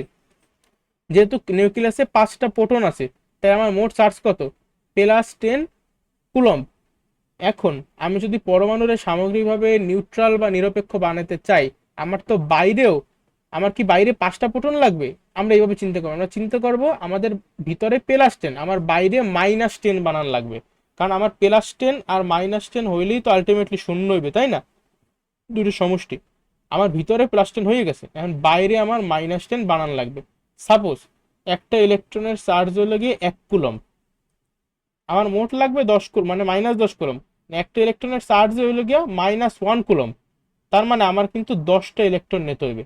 10টা ইলেকট্রন নিলে আমার মোট আমি -10 কুলম্ব পাবো। দেখলা, তাহলে যদি আমার এখানে যদি ইলেকট্রন আর প্রোটনের পরস্পরের চার্জ সমান না হইতো, যদি প্রোটনের চার্জ 2 কুলম্ব আর ইলেকট্রনের চার্জ 1 কুলম্ব হইতো, তাইলে কি হইতো, তাইলে এই নিউক্লিয়াসের মধ্যে ধরো আছে 5টা প্রোটন, কিন্তু এই বাইরে শক্তিস্তর বা কক্ষপথে কিন্তু আমার 10টা ইলেকট্রন থাকা লাগতো, যদি প্রোটনের যে চার্জ এটা ইলেকট্রনের চার্জের দ্বিগুণ হইতো, ঠিক আছে। এখন যেহেতু অরিজিনালি ইলেকট্রন আর প্রোটনের চার্জ সমান কিন্তু বিপরীত সাইনের, এজন্য আমার কেন্দ্রে যতগুলো প্রোটন থাকে শক্তিস্তরে ততগুলোই ইলেকট্রন থাকে, ঠিক আছে। এটা কিন্তু আমার খতে অনুধাবনমূলক প্রশ্নে আসে, দেখে আমি এত বুঝাইলাম জিনিসটারে। তুমি বুঝছো তাহলে কোথা দিয়ে কি মনে রাখতে হবে বা কি কোনটা মনে রাখলে পুরোটা পারা যাবে। এটা হলো গিয়ে কেন্দ্র নিউক্লিয়াস, এটা হলো গিয়া পরমাণু ফাঁকা, আর এটা হলো গিয়ে ইলেকট্রন প্রোটনের সংখ্যা সমান। কেন সমান এটা ব্যাখ্যা করলেই তোমার এই 3 নাম্বারটা হবে। আর কি, আর এই যে প্রথমে তো আগে আমরা সূর্য টুর্য এগুলোর সঙ্গে কম্পেয়ার করছি, মনে রাখবা। ডি নাম্বারে, কি ডি নাম্বারে, এই যে আমার ভিতরে নিউক্লিয়াস আছে, নিউক্লিয়াসের বাইরে এই যে ইলেকট্রনগুলো যে ঘটতে আছে, কেন ঘটতে আছে, আমার প্রশ্ন হলো এইখানে কেন করে। কারণ হলো গিয়ে এই নিউক্লিয়াস তো হলো গিয়ে পজিটিভ জিনিস। নিউক্লিয়াস পজিটিভ কেন ভাইয়া, কারণ নিউক্লিয়াসের মধ্যে আছে কি কি, নিউক্লিয়াসের মধ্যে আমার আছে প্রোটন আর নিউট্রন। এখন নিউট্রন জিনিসটা কিন্তু নিউট্রাল মানে শূন্য, এখানে এখানে কিন্তু কোনো পজিটিভ বা নেগেটিভ চার্জ নাই, ওর ভর আছে যদিও কিন্তু কোনো চার্জ নাই, 0 কুলম্ব। কিন্তু এই প্রোটনের কিন্তু চার্জ হলো গিয়া পজিটিভ, এবং যেহেতু প্রোটনের চার্জ পজিটিভ, তাহলে সামগ্রিকভাবে এই নিউক্লিয়াসের চার্জও কিন্তু পজিটিভ। এখন তুমি আমারে বলো পজিটিভ নেগেটিভটা আকর্ষণ করে নাকি বিকর্ষণ করে। আমরা কিন্তু জানি যে বিপরীতধর্মী চার্জ পরস্পরকে আকর্ষণ করে। মনে করো তুমি দেখবা যে একটা বিলিয়ন্ট একটা ছেলে একটা গাধা মেয়ের সঙ্গে প্রেম করে, এরকম কিন্তু হয়, ঠিক আছে। যে এজন্য বলে যে অপোজিট অপোজিট অ্যাট্রাক্ট করে একে অপরকে, তো এটা কিন্তু বাস্তবসম্মত। তো এই যে প্লাস মাইনাসে আকর্ষণ করে, এখানে আছে প্লাস মানে প্রোটন যেহেতু প্লাস, এজন্য আমার আলটিমেটলি এই পুরো নিউক্লিয়াসটাও প্লাস। আর বাইরের এই যে শক্তি স্তরগুলো ওগুলো তো মাইনাস, তাহলে এই মাইনাসগুলো কিন্তু প্লাসরে আকর্ষণ করে, এই মাইনাসগুলো কিন্তু ভিতরের দিকে আসতে চায়। এখন আমি একটু লেখাটা পড়ি। ধনাত্মক চার্জবাহী নিউক্লিয়াসের প্রতি এক ধরনের আকর্ষণ বল অনুভব করে, কারা অনুভব করে, ঋণাত্মক চার্জবাহী ইলেকট্রন, সোজা কথা নিউক্লিয়াসের প্রতি ইলেকট্রন চার্জবাহী আকর্ষণ করে, ঠিক আছে, চার্জবাহী আকর্ষণ বল অনুভব করে। এই আকর্ষণ বলটা হলো কেন্দ্রমুখী। দেখো ভাই, কেন্দ্র মানে তো সেন্টার, এই কেন্দ্রমুখী মানে কি, কেন্দ্রের দিকে, মানে এই যে আকর্ষণ করতেছে কন্টিনিউয়াস, এই মনে করো একটা ইলেকট্রন এদিকে আছে, এই ইলেকট্রনটা কেন্দ্রের দিকে আসতে চায়। তারপরে ধরো একটা ইলেকট্রন এদিকে আছে, এই যে এদিকে, এও কি করতে চায়, এ তো ঘুরতে আছে, বাট এ কি আসলে করতে চায়, এই যে সে কেন্দ্রের দিকে আসতে চায়। আর একটা ইলেকট্রন এখানে আছে, সে কেন্দ্রের দিকে আসতে চায়। এটারই বলে এই যে বলটা অনুভব করতেছে, এই বলটা কিন্তু কেন্দ্র অভিমুখী বা কেন্দ্রমুখী, ঠিক আছে। এই কেন্দ্রমুখী বলের কারণেই ইভেন আমার এই যে পৃথিবী বা অন্যান্য গ্রহ যে নক্ষত্রের কেন্দ্র করে ঘোরে, তারাও কিন্তু এই যে সেন্ট্রিপেটাল বা এই যে কেন্দ্রমুখী বলের কারণেই অ্যাকচুয়ালি সূর্যের কেন্দ্র করে ঘোরে। তো ওই রকম ভাবেই আমাদের এই ইলেকট্রনও কিন্তু নিউক্লিয়াসকে কেন্দ্র করে ঘোরে। আর যে বলটা অনুভব করে, যে আকর্ষণ বলটা অনুভব করে, সেই বলটা কিন্তু কেন্দ্রমুখী, ঠিক আছে। আশা করি এটা মনে রাখবে। এদিকে এটা যদি মনে রাখতে চাও তাহলে একটা ওয়ার্ড জাস্ট মনে রাখো, যে কেন্দ্রমুখী, কেন্দ্রমুখী বল। এই কেন্দ্রমুখী বল মনে থাকলেই তোমার হঠাৎ করে একদম মনে পড়ে যাবে যে এই যে ইলেকট্রনগুলা আমার প্রোটনের দিকে আকর্ষিত হয়। এই আকর্ষণ বলের নাম হলো গিয়ে কেন্দ্রমুখী মানে কি বলে, এটা একটা আকর্ষণ বল, আর আকর্ষণ বলটা হলো গিয়ে কেন্দ্রমুখী, ঠিক আছে। আশা করি এই চারটা যদি আসে তুমি লিখতে পারবা। এগুলো কিন্তু সৃজনশীলে দিয়ে দেয়, এজন্য আমি এত আস্তে আস্তে পড়াইলাম জিনিসটা। এখন এই যে রাদারফোর্ডের পরমাণু মডেল, দেখো প্রত্যেকেরই এই পরমাণু মডেল আমরা মূলত রাদারফোর্ড আর বোরেরটা পড়বো, তবে আরেকজন আছে, তার নাম হলো গিয়ে থমসন। এই থমসনেরও কিন্তু একটা মডেল ছিল, এই পারমাণবিক মডেল। এই থমসনের পারমাণবিক মডেলের নাম ছিল কি জানো, প্লাম পুডিং মডেল। চাইলে লিখতে পারো প্লাম পুডিং মডেল, মানে কিসমিস পুডিং মডেল।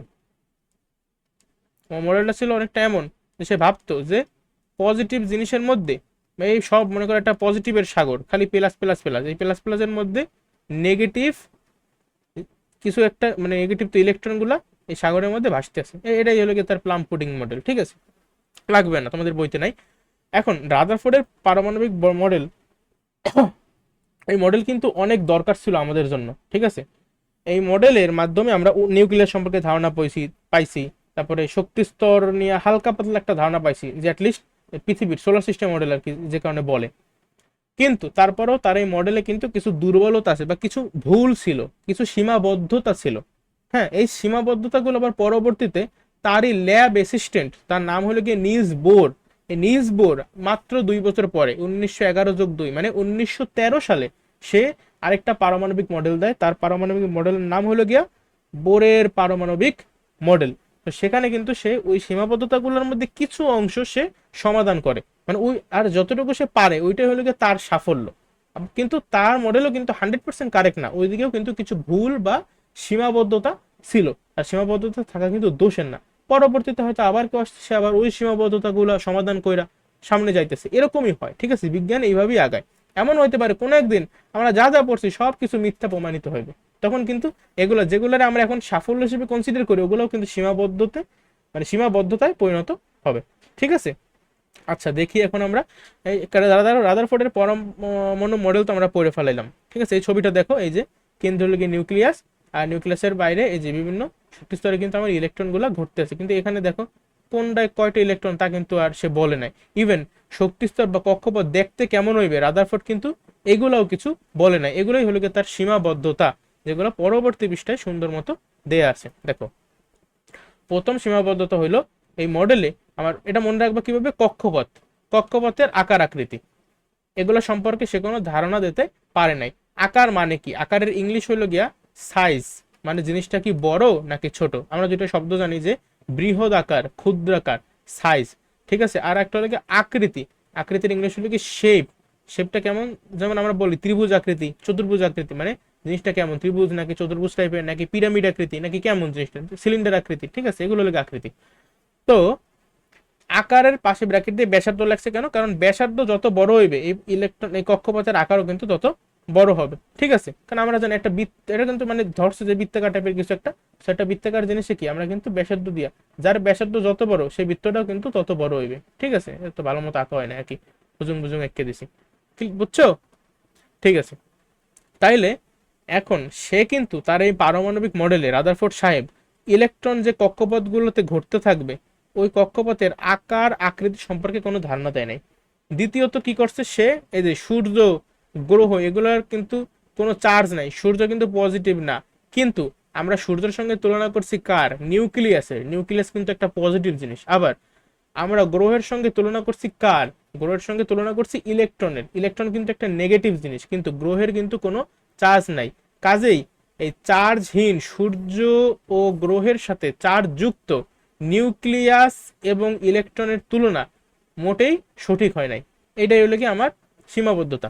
এখন তৃতীয়ত আরেকটা, তাহলে এটা আমি মনে রাখবো কিভাবে, এটা হলো কি কোনো চার্জ যুক্ত, এই লাইনটা জাস্ট মনে রাখবা যে চার্জহীন বস্তুর সাথে চার্জযুক্ত বস্তুর তুলনা করছে সে, এটা ঠিক হয় নাই।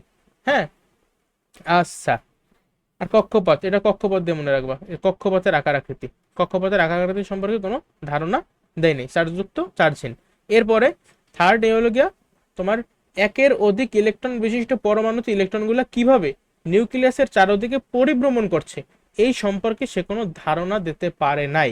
ঠিক আছে, মানে একের অধিক, যেমন 2টা হইতে পারে ইলেকট্রন, 3টা হইতে পারে, 4টা হইতে পারে, 10টা হইতে পারে, 20টা হইতে পারে, 118টা হইতে পারে। এখন এতগুলা এই ইলেকট্রন কিভাবে আমার পরমাণুতে, মানে কিভাবে আমার নিউক্লিয়াসের চারদিকে ঘোরে বা পরিভ্রমণ করে এই সম্পর্কে সে কোনো কথা বলেই নাই। সে শুধু বলছে যে ইলেকট্রনগুলো ঘোরে, কিন্তু কিভাবে ঘোরে, কোন শক্তি স্তরে কয়টা থাকে, এগুলো কিন্তু সে কিচ্ছু ক্লিয়ার করে নাই। এটাও কিন্তু তার একটা সীমাবদ্ধতা। হ্যাঁ, এখন ডি, একদম লাস্ট, ম্যাক্সওয়েল নামে একজন আছে। সো ম্যাক্সওয়েলের তত্ত্ব, আছে, একটা থিওরি আছে। তো ম্যাক্সওয়েলের থিওরি অনুসারে কি হয়েছে, মনে করো একটা, এখানে একটা মনে করো আমার ইলেকট্রন আছে, আর এটা মনে করো নিউক্লিয়াস। ধরো যে কোনো বস্তু যখন ঘটতে থাকবে তখন আস্তে আস্তে সে শক্তি হারাইতে থাকে নানা ফর্মে। শক্তি হারাইতে হারাইতে, যেহেতু শক্তি হারাইতেছে, ফলে কি হয়, তার কন্টিনিউসলি তার যে ঘূর্ণনের যে ঘূর্ণন পথ, এই ঘূর্ণন পথটাও কিন্তু ছোট হইতে থাকে। শক্তি হারাইতে থাকে, সে আস্তে আস্তে ঘূর্ণন পথটা ছোট হইতে থাকে। দেখো ছোট হইতেছে কিন্তু ছোট হইতে হইতে হইতে হইতে এক সময় কি হইছে, এক সময় কিন্তু সে একদম এই যে কেন্দ্রে আইসা মিলাই যাবে। আর কেন্দ্রে এসে, এই যে ইলেকট্রন তো কিন্তু বাস্তব জীবনে পরমাণুতে ইলেকট্রন কিন্তু কখনো কেন্দ্রে আসে না, মানে এই নিউক্লিয়াসের সঙ্গে আইসা কলাপস করে না। যদি করতো, যদি এমন হইতো, তাহলে কিন্তু পরমাণু কখনো স্থায়ী হইতে পারতো না। এটা এখানে বলছে তত্ত্ব অনুসারে রাদারফোর্ডের পরমাণু মডেলটা সঠিক নয়। কারণ এটা যদি যদি এই ম্যাক্সওয়েলের তত্ত্ব সঠিক হয়, তাইলে ম্যাক্সওয়েলের তত্ত্ব অনুসারে আমার রাদারফোর্ডের কিন্তু এই যে পরমাণুর অস্তিত্ব বিলুপ্ত হবে, বা পরমাণু কিন্তু স্থায়ী হবে না। কিন্তু যেহেতু এটা ঘটে না, তার মানে কিছু তো একটা গড়বড় আছে, যেটা আমরা এখনো বুঝতেছি না। আশা করি সীমাবদ্ধতাগুলো তোমরা আসলে পরীক্ষা হলে লিখতে পারবা। টেকনিক শিখিয়ে দিছি কিন্তু, যে কক্ষপথের আকার আকৃতি বলতে পারে নাই, চার্জযুক্ত সাথে চার্জিনের তুলনা করছে, ম্যাক্সওয়েল তো আছেই। হ্যাঁ, আর একের অধিক ইলেকট্রন কিভাবে নিউক্লিয়াসের চারদিকে ঘুরে, এটাও কোনো ধারণা দিতে পারে নাই। পরবর্তীতে রাদারফোর্ডের এই ভুলগুলা সাইরিরা বোর সাহেব একটা ভাব ধরছে, সে অনেক জ্ঞানী। সে কি করছে, সে 1913 সালে একটা পরমাণুর মডেল প্রদান করছে। এটাই হলো গিয়ে বোর পরমাণু মডেল। এর দিকে কিছু মতবাদ আছে, তো মতবাদগুলো কি কি, প্রথম মতবাদটা হলো গিয়া শক্তিস্তর সম্পর্কিত মতবাদ। দ্বিতীয় মতবাদটা হইলো গিয়া কৌণিক ভরবেগ সম্পর্কিত মতবাদ। আর তৃতীয় একটা মতবাদ আছে, তৃতীয় মতবাদটা হলো গিয়ে শোষিত বা বিকিরিত শক্তি সম্পর্কিত মতবাদ। আমি যে কথাটা বললাম না 1 2 3 দিয়া, এটা খাতায় লেখো নোট করে। এখন আমি এগুলো ডিটেলসে পড়াই। পরমাণুতে এই যে বললাম ইলেকট্রন থাকে, ইলেকট্রনগুলো খেয়াল খুশি মতো, ইচ্ছা মতো, ঠিক আছে, ঘোরে না, নিউক্লিয়াসকে কেন্দ্র করে ঘুরবে, এটা কিন্তু রাদারফোর্ড সাহেবও বলছে। কিন্তু কিভাবে ঘুরবে, কোনটায় কোন শক্তি স্তরে থাকবে, বা শক্তি স্তর আদৌ দেখতে কেমন, আকার আকৃতি কিচ্ছু বলে নাই। বাট আমাদের মিস্টার বোর সে বলছে যে শুধু নির্দিষ্ট ব্যাসার্ধের কতগুলো অনুমোদিত একটা জিনিস বৃত্তাকার কক্ষপথে ঘোরে। আর এই নির্দিষ্ট ব্যাসার্ধের কতগুলো অনুমোদিত বৃত্তাকার কক্ষপথগুলোকে অনুমোদিত কক্ষপথ বলে, অথবা শক্তিস্তর না, শুধুমাত্র প্রধান শক্তিস্তর বলে, অথবা কক্ষপথ বলে, অথবা ইংলিশে শেল বলতে পারে, অথবা অরবিট বলে, অথবা স্থির কক্ষপথ বলে। তো এই পার্টটুক অনেকবার পড়বা, এটা কিন্তু আমি অনেকবার পড়ছি, আমার বলতে গেলে মুখস্থ এই পার্টটা একদম। ঠিক আছে, শুধু নির্দিষ্ট ব্যাসার্ধের কি কেমন কক্ষপথ, বৃত্তাকার কক্ষপথে আমার ইলেকট্রনগুলো ঘোরে। আর এই নির্দিষ্ট ব্যাসার্ধের বৃত্তাকার কক্ষপথের কি আমরা বলি অরবিট, অথবা শেল, অথবা প্রধান শক্তি স্তর, অথবা কক্ষপথ, অথবা স্থির কক্ষপথ। ওরে নাম রে, এত নাম কেন ভাই? দেখো তাহলে এই যে স্থির কক্ষপথে আমরা এই ম্যাক্সওয়েলের তথ্য অনুসারে আমি বলছিলাম যে মানে ম্যাক্সওয়েল সাহেব বলছে যে কোনো বস্তু ঘুরতে থাকলে এটা কি কন্টিনিউয়াসলি শক্তি হারাইতে হারাইতে তার গুণানুপাত ছোট হইতে হইতে কেন্দ্রে এসে মিলিত হবে। কিন্তু আমরা একটা কথা বোর পরমাণু মডেলে বোর সাহেব বলছে, সে কি বলছে, সে বলছে এই যে স্থির যে কক্ষপথগুলো আছে বা প্রধান যে শক্তি স্তরটা আছে, ঠিক আছে, আমরা তো পরমাণু দেখছি তাই না, পরমাণুর ফিগার কই আছে, পরমাণুর ফিগার, আচ্ছা ভালো একটা ফিগার লাগতো, যাই হোক, তো এই পৃষ্ঠায় আছে, এই পৃষ্ঠা আছে, হ্যাঁ, এই যে পরমাণুর এই যে দেখো ইলেকট্রনগুলা যে কোনো ব্যাসার্ধের অনুমোদিত শুধুমাত্র কোথায় ঘোরে, মানে এরা কিন্তু ইচ্ছা মতো নিউক্লিয়াসকে কেন্দ্র করে ইচ্ছা মতো ঘুরতে পারে না, শুধুমাত্র নির্দিষ্ট ব্যাসার্ধের কতগুলো অনুমোদিত বৃত্তাকার কক্ষপথে ঘোরে। আর এই নির্দিষ্ট ব্যাসার্ধের কতগুলো অনুমোদিত বৃত্তাকার কক্ষপথকে আমরা বলি কি, প্রধান শক্তি স্তর অথবা কক্ষপথ, ইংলিশে বলে শেল বা অরবিট।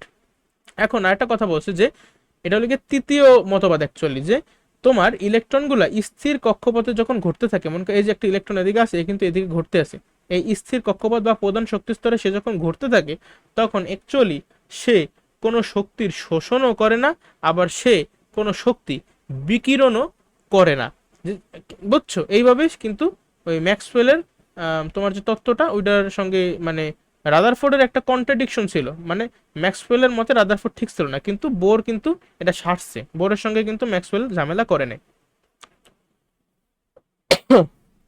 সরি, দেখো স্থির কক্ষপথে ঘোরার সময় যেটা বললাম যে ইলেকট্রনগুলো কোনো শক্তি শোষণ বা বিকিরণ করে না, আর স্থির কক্ষপথ বা প্রধান শক্তিস্তর কেজি ছোট হাতের এন দ্বারা প্রকাশ করা হয়। এন এর মান কিন্তু 1 2 3 4 5 6 7 ডট ডট ডট যে কোনো কিছু হইতে পারে। এখন এই যে কথাগুলো আমি বলছিলাম যে কে প্রধান শক্তিস্তর বা কে কক্ষপথ, এল কক্ষপথ, এম কক্ষপথ, যে বড় হাতের এন কক্ষপথ, এক এন সমান সমান 1, এন সমান সমান 2, এন সমান সমান 3, এন সমান সমান 4, এগুলো সব আমাদের কিন্তু পড়ানো হয়ে গেছে। দ্বিতীয় মতবাদটা কি, বোর মডেল অনুসারে কোনো একটা শক্তি স্তরে বা কোনো একটা প্রধান শক্তি স্তরে ইলেকট্রনের কৌণিক ভরবেগের সূত্র আমার লাগবে। দেখো ভাইয়া ভরবেগ এই টার্মটা কিন্তু আমরা যারা ফিজিক্সের তৃতীয় অধ্যায় অর্থাৎ যারা বল পড়ছি তারা এটার সঙ্গে পরিচিত। ভরবেগ আমরা কিভাবে পাই, আমি ভরের সঙ্গে বেগ গুণ করলেই কিন্তু আমি ভরবেগই পাই। কোন একটা বস্তুর ভর হলো গিয়ে 5 কেজি, আর কোন একটা বস্তু ওই বস্তুটাই 5 মিটার/সেকেন্ড বেগে যাইতেছে, তার মানে ওই বস্তুটার ভরবেগ কত, 5×5 = 25, আর একক কি হবে, ভরের একক কি, কেজি, এস এককের কথা বলতেছি কি কেজি, আর বেগের এস একক কি, মিটার/সেকেন্ড, তাহলে আলটিমেটলি ভরবেগের একক হলো গিয়া কেজি মিটার/সেকেন্ড। আর প্রকাশ করতে পারি, দেখো ভরের ইংলিশ কি, ম্যাস না, প্রতীক, এই যে এম, তাহলে বেগের ইংলিশ হলো গিয়ে ভেলোসিটি, তাহলে বেগের প্রতীক হলো গিয়া ভি। এখন এটা কিন্তু শুধুমাত্র ভরবেগ নিয়ে কথা বলতেছি না, আমি বলতেছি কৌণিক ভরবেগ। এখন কৌণিক ভরবেগ আর ভরবেগের মধ্যে পার্থক্য কি ভাইয়া, তোমার চলার পথটা যখন সরল রৈখিক তখন তোমার ভরবেগ হইতে পারে সরলরৈখিক, মানে বোঝোই তো সরলরৈখিক কি, তুমি মনে করো এইভাবে গেলা এইভাবে গেলা এইভাবে গেলা এইভাবে গেলা, যে কোনো ভাবে যাইতেছো, ঠিক আছে। কিন্তু তুমি যদি এমন হয় যে একদম বৃত্তাকার পথে ঘুরতেছো, একদম মনে করো বৃত্তাকার পথ গেল কই, এই মনে করো তোমার বৃত্তাকার পথ, ঠিক আছে, এই যে তুমি এইখানে ছিলা, এইখান থেকে তুমি দেখো এইখানে তুমি ছিলা, এখান থেকে একদম এই বৃত্তাকার পথে বরাবর তুমি ঘুরতে আসছো, তোমার নির্দিষ্ট একটা ভর আছে, একটা নির্দিষ্ট বেগ নিয়ে তুমি ঘুরতেছো, আর মনে করো এই বৃত্তের ব্যাসার্ধর মান আমারে বইলা দিল যে বৃত্তের ব্যাসার্ধর মান হইলে গিয়া 5 মিটার, তাইলে দেখো আমার ভর 5 কেজি, আমার বেগ 5 মিটার/সেকেন্ড, আবার আমার ব্যাসার্ধের মানও 5 মিটার। আলটিমেটলি তাইলে আমি যে ভরবেগটা বের করছিলাম না 25 মিটার/সেকেন্ড, যেহেতু এটা বৃত্তাকার পথে যাইতেছে এই জন্য কিন্তু এদিকে আমার কৌণিক ভরবেগ হবে, আমার কিন্তু নর্মাল ভরবেগ হবে না, সরলরৈখিক ভরবেগ হবে না, আমার হবে কি কৌণিক ভরবেগ। আর কৌণিক ভরবেগ আমি কিভাবে বের করব, আমি নর্মাল ভরবেগের সঙ্গে কিছুই না, জাস্ট আর গুণ করব, আর মানে কি, আর মানে রেডিয়াস, ঠিক আছে, মানে ব্যাসার্ধর যে মান ওইটা আমি জাস্ট গুণ করব। এই ক্ষেত্রে ব্যাসার্ধের মান কত, 5 না, তাহলে তোমার ভরবেগই ছিল 25 মিটার/সেকেন্ড, 5-এর সঙ্গে আরো গুণ দিয়ে তোমার হইবে 125, আর একক কি হবে, একক কিন্তু তোমার কেজি, কেজি তো আছে, কেজি মিটার মিটার গুণ করলে মিটার স্কোয়ার, তাহলে কেজি মিটার স্কোয়ার/সেকেন্ড হবে তোমার এদিকে একক, 125 হবে মান। তাহলে কি আমরা বুঝতে পারছি কৌণিক ভরবেগ মূলত অ্যাকচুয়ালি মানে জিনিসটা কি, তাইলে আমার হবে, এতটুকু বুঝলেই হবে যে কৌণিক ভরবেগের আমরা এমবিআর দিয়ে প্রকাশ করব। দেখো পরবর্তী পৃষ্ঠায় কি লিখছি, এমবিআর সমান সমান NS divided by 2 pi. MBR কিভাবে পাইছিস তা তো বুঝলাম যে ম্যাস, ভেলোসিটি আর রেডিয়াস, ঠিক আছে, একসঙ্গে এমবিআর। এখন আমাদের এনএইচ ডিভাইডেড বাই 2 পাই, এই সূত্রটা কিন্তু আমার মুখস্থ লাগবে একদম ডিরেক্ট। এন এর পরিচয় কি? এন এর প্রধান পরিচয় লাগে প্রধান শক্তি স্তর, অথবা এটারে আমরা প্রধান কোয়ান্টাম সংখ্যা বলতে পারি। এন এর মান কিন্তু 1 2 3 ডট ডট ডট ডট যে কোনো কিছু হইতে পারে। পাই, পাই একটা কনস্ট্যান্ট ভ্যালু, পাইয়ের ভ্যালু কত? 3.1416। এই ধরে আমরা পাইয়ের মানে মান বসে আর কি সব জায়গায়। 2 তো 2, এটা আরেকটা কনস্ট্যান্ট। দেখো তুমি এন এর মান, এন বলতে বুঝে প্রধান শক্তি স্তরের নাম্বার, 1 হবে 2 হবে 3 হবে নাকি যা আছে তাই হবে, মানে কি হবে 2 আর পাই। এই 2 পাই কিন্তু সব অঙ্কের ক্ষেত্রে সমান, এটা 2 আর পাই দুটি কনস্ট্যান্ট, তাহলে এটা কিন্তু আমাদের মানে কি বলবে, আমরা সবাই পারি এটা। কিন্তু আমাদের কোশ্চেন কেমন হবে? আমার কোশ্চেনে মনে করো বলবে যে দ্বিতীয় শক্তি স্তর অথবা তৃতীয় শক্তি স্তর অথবা চতুর্থ প্রধান কক্ষপথে ঘূর্ণায়মান একটা ইলেকট্রনের কৌণিক ভরবেগ বের করো। প্রশ্নটা বুঝছো? প্রশ্নটা খাতায় লেখো। মনে করো বলবে যে চতুর্থ শক্তি স্তরে ঘূর্ণায়মান একটি ইলেকট্রনের কৌণিক ভরবেগ নির্ণয় করো। কিভাবে বের করবা? তোমার জাস্ট এনএইচ ডিভাইডেড বাই 2 পাই এটা বের করতে হবে। 2 আর পাইয়ের মান তো তুমি জানো, যেহেতু বলছি চতুর্থ শক্তি স্তর, তোমার এন এর জায়গায় বসাইতে হবে কত? এন এর জায়গায় কিন্তু বসাবা তুমি 4, আর নিচে কিন্তু আছে 2 পাই। আর এইখানে এই যে এইচ এর জায়গায় এটাও কিন্তু একটা কনস্ট্যান্ট ভ্যালু, এটা কিন্তু তোমার মুখস্থ থাকবে কত? এটারে বলে কি? এটারে বলে প্লাঙ্কস কনস্ট্যান্ট বা প্লাঙ্ক ধ্রুবক। এর মান হলো গিয়ে এইটা 6.626 ইন্টু 10⁻34। আর এর একক হইল গিয়া metre square KG per second. ঠিক আছে, এটা কিন্তু একদম মুখস্থ, ক্যালকুলেটরের সাথে বের করা যায়, বাট আমরা এটা মুখস্থ করবো। ঠিক আছে ভাইয়া, এককটাকে metre square KG per second. এককটা ভুললে গেলেও বলা যাবে না, এটা মুখস্থ করবা। ঠিক আছে, এমনি বললেও বের করার একটা নিয়ম আছে, আমি দেখাবো অনেকটু পরে। এটা জাস্ট ক্যালকুলেট করবা, তাইলেই ভাইয়া কি তোমার বের হয়ে যাবে যে এই চতুর্থ শক্তি স্তরে ওই যে ইলেকট্রনটা ঘুরতেছে ওই ইলেকট্রনের কৌণিক ভরবেগ কত। ঠিক আছে, এখন এরকম একটু চালাকি করতে পারে, তারা ডিরেক্টলি এভাবে বলতেও পারে যে তৃতীয় শক্তি স্তরের ক্ষেত্রে তৃতীয় শক্তি স্তরে ঘূর্ণনশীল একটি ইলেকট্রনের কৌণিক ভরবেগ কত। আবার তারা যদি চায় আরেকটা কাজ করতে পারে, তারা ডিরেক্টলি তৃতীয় চতুর্থ না বললে এমন যদি করে যে এল কক্ষপথে, তারা বলল কি এই যে এল কক্ষপথে ঘূর্ণনশীল ইলেকট্রনের কৌণিক ভরবেগ কত। এল কক্ষপথ মানে কি? এল কক্ষপথ মানেই কিন্তু দ্বিতীয় কক্ষপথ বা দ্বিতীয় শক্তি স্তর। তাহলে দ্বিতীয় শক্তি স্তরের ক্ষেত্রে এন এর মান কত? অবভিয়াসলি 2, তাই না? ওই সময় কিন্তু আমার এই যে এন এর জায়গায় 2 বসাইতে হবে। এন্ড এইচ এর মান কিভাবে মুখস্থ হয়ে গেছে না তোমার অলরেডি ভাইয়া? ইজ খুবই ইম্পর্টেন্ট, এই একটা ভ্যালু মানে এই প্লাঙ্কস কনস্ট্যান্ট বলা যাবে না কখনো। ঠিক আছে, আচ্ছা গেল। তাহলে এই রিলেটেড অঙ্ক আসলে আশা করি তোমরা পারবা। এই এম দিয়ে কিন্তু মূলত বুঝে, যেহেতু আমি ইলেকট্রনের কৌণিক ভরবেগ বের করি, তাই একটা ইলেকট্রন, তাহলে এই যে এখানে হলো কি ওই একটা ইলেকট্রনের ভর, যেটা কিন্তু আমি 9.11 ইন্টু 10⁻31 বসাইছি। আমি কিন্তু এদিকে 21 বসাই নাই, ওই চার্টে কিন্তু 21 দেয়া ছিল, কিন্তু 21 ওটা কিন্তু একক ছিল গ্রাম। বাট এই যে সূত্রটা দেখতেছো, সূত্র কিন্তু এসআই এককে অ্যাপ্লিকেবল, এজন্য আমার সবকিছু এসআই এককে নিয়ে নিতে হবে। এখানে গ্রামে ছিল, আমি এটারে কেজিতে নিছি, এই জন্য এদিকে -31 আসছে। ঠিক আছে, আশা করি পারবা, এগুলা পড়বা, জাস্ট হয়ে গেছে অলরেডি। দেখো এখানে যে শক্তি স্তরের এন এর মান কম, সেই শক্তি স্তরকে নিম্ন শক্তি স্তর, আর যে শক্তি স্তরে এন এর মান বেশি সে হইল গিয়া উচ্চ শক্তি স্তর। তাহলে তুমি আমার বলো এই যে এই একটা শক্তি স্তর আছে, এই আর একটা শক্তি স্তর আছে, এর মধ্যে কোনটা নিম্ন শক্তি স্তর আর কোনটা উচ্চ শক্তি স্তর? অবশ্যই যার এন এর মান কম, মানে এই যে এটা এন এর মান কম, এন এর মান হলো গিয়া 1, আর এইটা হলো গিয়া এন এর মান 2। তাহলে এইটা হলো গিয়ে নিম্ন শক্তি স্তর আর এইটা হলো গিয়া উচ্চ শক্তি স্তর। এখন একটা কথা বলবো, খুবই গুরুত্বপূর্ণ কথা, একটু শোনো। ইলেকট্রন যখন এই যে অলরেডি একবার বলছি যে স্থির কক্ষপথে ঘুরতে থাকে, তখন তার কোনো শক্তির শোষণও হয় না, শক্তির বিকিরণও হয় না। কিন্তু ইলেকট্রন সাপোজ যখন এই যে নিম্ন শক্তি স্তরে আসে, ইলেকট্রন এই যে একতলায় আসে, নিম্ন শক্তি স্তরে আসে, এইখান থেকে সে দোতলায় যাবে, বা সে দ্বিতীয় মানে সে কি বলে, সে উচ্চ শক্তি স্তরে যাবে। নিম্ন শক্তি স্তর থেকে যখন সে উচ্চ শক্তি স্তরে যাবে, আমি কিন্তু কথাটার মধ্যেই বলছি এটা হলো নিম্ন শক্তির স্তর, তার মানে এদিকে শক্তি কম। ধরো এদিকে শক্তি হলো 20 জুল, আমি এদিকে শক্তি মনে করে লেগে 20 জুল। আমি যে বললাম জুল, জিনিসটা কি? জুল হলো গিয়ে শক্তির একক, আমরা ফিজিক্সের 4র্থ অধ্যায় জিনিসটা শিখবো। এখানে শক্তি আছে 20 জুল, আর এখানে মনে করো শক্তি আছে 50 জুল। এটা হলো গিয়ে নিম্ন শক্তি স্তর, এটা হলো গিয়া উচ্চ শক্তি স্তর। তাহলে আমরা তো বুঝতে পারছি যে এই নিম্ন শক্তি স্তর থেকে যখন এই যে ইলেকট্রন বাবাজি, এই একটা ইলেকট্রন বাবাজি যখন লাফ দিয়া উচ্চ শক্তি স্তরে যাইতে চাইবে, যখন কোয়ান্টাম জাম্প করবে, হ্যাঁ এটারে কোয়ান্টাম জাম্প বলে, যখন করবে তখন কি হবে, তখন কিন্তু অবশ্যই ওর আছে 20 জুল, কিন্তু ও যদি 50 জুলের দিকে থাকতে চায়, ওর তো অবশ্যই এক্সট্রা 30 জুল লাগবে, তাই না? ও কিন্তু এই এক্সট্রা 30 জুল, এই যে এই ইলেকট্রনটা এক্সট্রা 30 জুল কিন্তু আমদানি করবে, মানে আনবে, ঠিক আছে, গ্রহণ করবে। শক্তিটা কি হবে, শক্তিটা সে শোষণ করবে, শক্তি শোষণ কইরা তারপরে কিন্তু সে উচ্চ শক্তি স্তরে যাবে। ঠিক আছে, এই যে দেখো আমি এরো এতদিন খেয়াল, মানে এরোটা খেয়াল করিনি, একটু জুম করি তাহলে তোমরা বুঝবা। এই ছবিটায় দেখো এরোর দিক কই, এরো কিন্তু এই দিকে যাইতেছে, মানে এই যে ইলেকট্রনটা আগে এদিকে ছিল, ইলেকট্রনটা এইখানে এদিকে আসছে, এদিকে আসছে, তার মানে নিম্ন শক্তি স্তর থেকে উচ্চ শক্তি স্তরে সে গেছে। যাওয়ার সময় কি হইতেছে, সে কিন্তু কিছুটা শক্তি শোষিত হচ্ছে, শক্তি শোষণ কইরা শক্তি বাড়াইয়া তারপরে এই ইলেকট্রনটা নিম্ন শক্তি স্তর থেকে উচ্চ শক্তি স্তরে কোয়ান্টাম জাম্প করতেছে। ঠিক আছে, আশা করি আমরা জিনিসটা বুঝছি। আবার এই চিত্রে কি দেখানো হয়েছে, এই চিত্রে দেখানো হইতেছে মনে করো আমার ইলেকট্রনটা এইখানে আসে আর এইখানে আসতেছে, মানে ইলেকট্রনটা ছিল আগে 2 নম্বর শক্তি স্তরে, এখন আসতে চাইতেছে 1 নং শক্তি স্তরে, এনের মান তো এখানে বেশি, তাহলে এইটা হলো গিয়ে উচ্চ শক্তি স্তর, এইটা হলো গিয়ে নিম্ন শক্তি স্তর।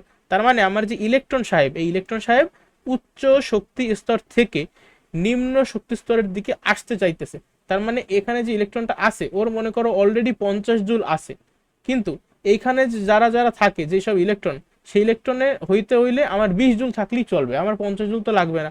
তাহলে ও কি করবে, ওর যে এক্সট্রা 30 জুল আছে, ওই এক্সট্রা 30 জুল ও কিন্তু ফালাইয়া দিয়া তারপর সে এইখানে আসবে, তাই না? এই সময় কি তার শক্তি কি শোষণ কইরা সে এদিকে আসবে, নাকি শক্তি ছাইরা দিয়ে আসতেছে বা শক্তি বিকিরণ কইরা, তাই না? এখানে কিন্তু শক্তি নির্গত হচ্ছে, বুঝছো? এখানে কিন্তু শক্তি শক্তি মানে ইলেকট্রন উচ্চ শক্তি স্তর থেকে নিম্ন শক্তি স্তরে আসলে কি হয়, শক্তির বিকিরণ হয়, আর ইলেকট্রন নিম্ন শক্তি স্তর থেকে উচ্চ শক্তি স্তরে যাওয়ার সময় শক্তি শোষিত হয়। আশা করি আমি কিন্তু তোমাদের বুঝাইতে পারছি। জিনিসটা একটু ফাস্ট মনে হইলে আরেকবার কষ্ট কইরা দেখা নিও, ঠিক আছে? আচ্ছা, এখন একটা মজার বিষয় আছে, মজার বিষয়টা কি, যখন শক্তিটা যখন নির্গত হয় বা শক্তিটা যখন বিকৃত হয়, এটা কিন্তু আলোক শক্তি রূপে বিকৃত হয়, আলো তাপ এগুলোর কি। তো এই যে শক্তিটা বিকৃত হইতেছে বা শক্তিটা যে বের হইয়া যাইতেছে, হ্যাঁ এই যে এখান থেকে সে এখানে আসতেছে, শক্তিটা সে ছাইরা যেতেছে, বিকৃত হইতেছে, তখন কি হয়, এই শক্তির পরিমাণ কত জানো? এই শক্তির পরিমাণেরই সূত্র হলো এইটা, এই শক্তির তো আমার দিয়ে প্রকাশ করি না, এনার্জি। তাহলে সমান সমান এইচ, এটা বলে নিউ, এটা কিন্তু ভেলোসিটি না, এটা হলো কি নিউ, নিউটা এইভাবে লেখে, এই যে এইচ নিউ, ঠিক আছে, সমান সমান এইচ নিউ, এই সূত্র মুখস্থ, সমান সমান এইচ নিউ সমান সমান এইচ সি বাই ল্যামডা, একসাথে মুখস্থ করবা, ঠিক আছে? এটা হলো কি তার শোষিত বা বিকিরিত শক্তির পরিমাণ। সমান সমান কি বলছে, এইচ নিউ সমান সমান H C by lambda. Suppose তোমার সব ইনফরমেশন দিয়ে দেবে, হ্যাঁ বললো যে ইলেকট্রনটা আমার প্রথম শক্তি স্তরে ছিল, সে দ্বিতীয় শক্তি স্তরে যাবে, এখন গেলে তো সে শক্তি শোষণ করবে, এটা তো তুমি বুঝছো, কিন্তু শক্তির কতটুকু শক্তি শোষণ করবে, এই অ্যামাউন্টটা কত, এই অ্যামাউন্টটা এই শক্তির মাধ্যমে, মানে এই সূত্রের মাধ্যমে আমরা পারবো। তোমার সাপোজ কোশ্চেন, এই এইচ এর পরিচয় কি, এইচ কিন্তু প্লাঙ্কস কনস্ট্যান্ট, একটু আগে যেটা পড়াইলাম, বা প্লাঙ্কের ধ্রুবক, যার মান কত, এই যে একটু আগে লেখাও ছিল 6.626 ইন্টু 10⁻34 একক ছিল metre square KG per second, তাই না? আচ্ছা দেখো, তাহলে আমার এই এইচ এর মানও আমি জানি, এই এইচ এর মানও আমি জানি, আর মজার বিষয় যে সি, এই সি মানে কিন্তু অ্যাকচুয়ালি আলোর বেগ, আর আলোর বেগের মানও কিন্তু আমাদের মুখস্থ থাকবে 3 × 10⁻8 মিটার পার সেকেন্ড, যেহেতু বেগের একক কিন্তু মিটার পার সেকেন্ড। দেখো আমি এই সির মান জানি, আমি সবই তো জানি, জাস্ট জানি না এই ল্যামডার মান আর নিউ এর মান। তাহলে তোমার সাপোজ কোশ্চেনে কিছুই না, তোমার জাস্ট এই নিউ এর মানটা বইলে দিল, তাহলে কিন্তু তুমি সমান সমান এইচ নিউ, এই সূত্রের মাধ্যমে ডিরেক্টলি কতটুকু শক্তি শোষিত বা বিকৃত করছে এটা কিন্তু বের করতে পারবা। তোমার বইলে দেবে যে ওই যে শক্তিটা নির্গত করছে, ওই শক্তির বা ওই আলোর কম্পাঙ্ক কত, ওই নিউ, নিউ মানে হলো গিয়ে কম্পাঙ্ক, এই যে নিউ না, নিউ এর মানে হলো গিয়া কম্পাঙ্ক, কার কম্পাঙ্ক, এই শোষিত বা বিকিরিত শক্তির কম্পাঙ্ক। আর কম্পাঙ্ক আর এখানে আছে তরঙ্গ দৈর্ঘ্য, এগুলা আমাদের ফিজিক্সের সপ্তম অধ্যায়, অর্থাৎ তরঙ্গ ও শব্দের আলোচনার বিষয়।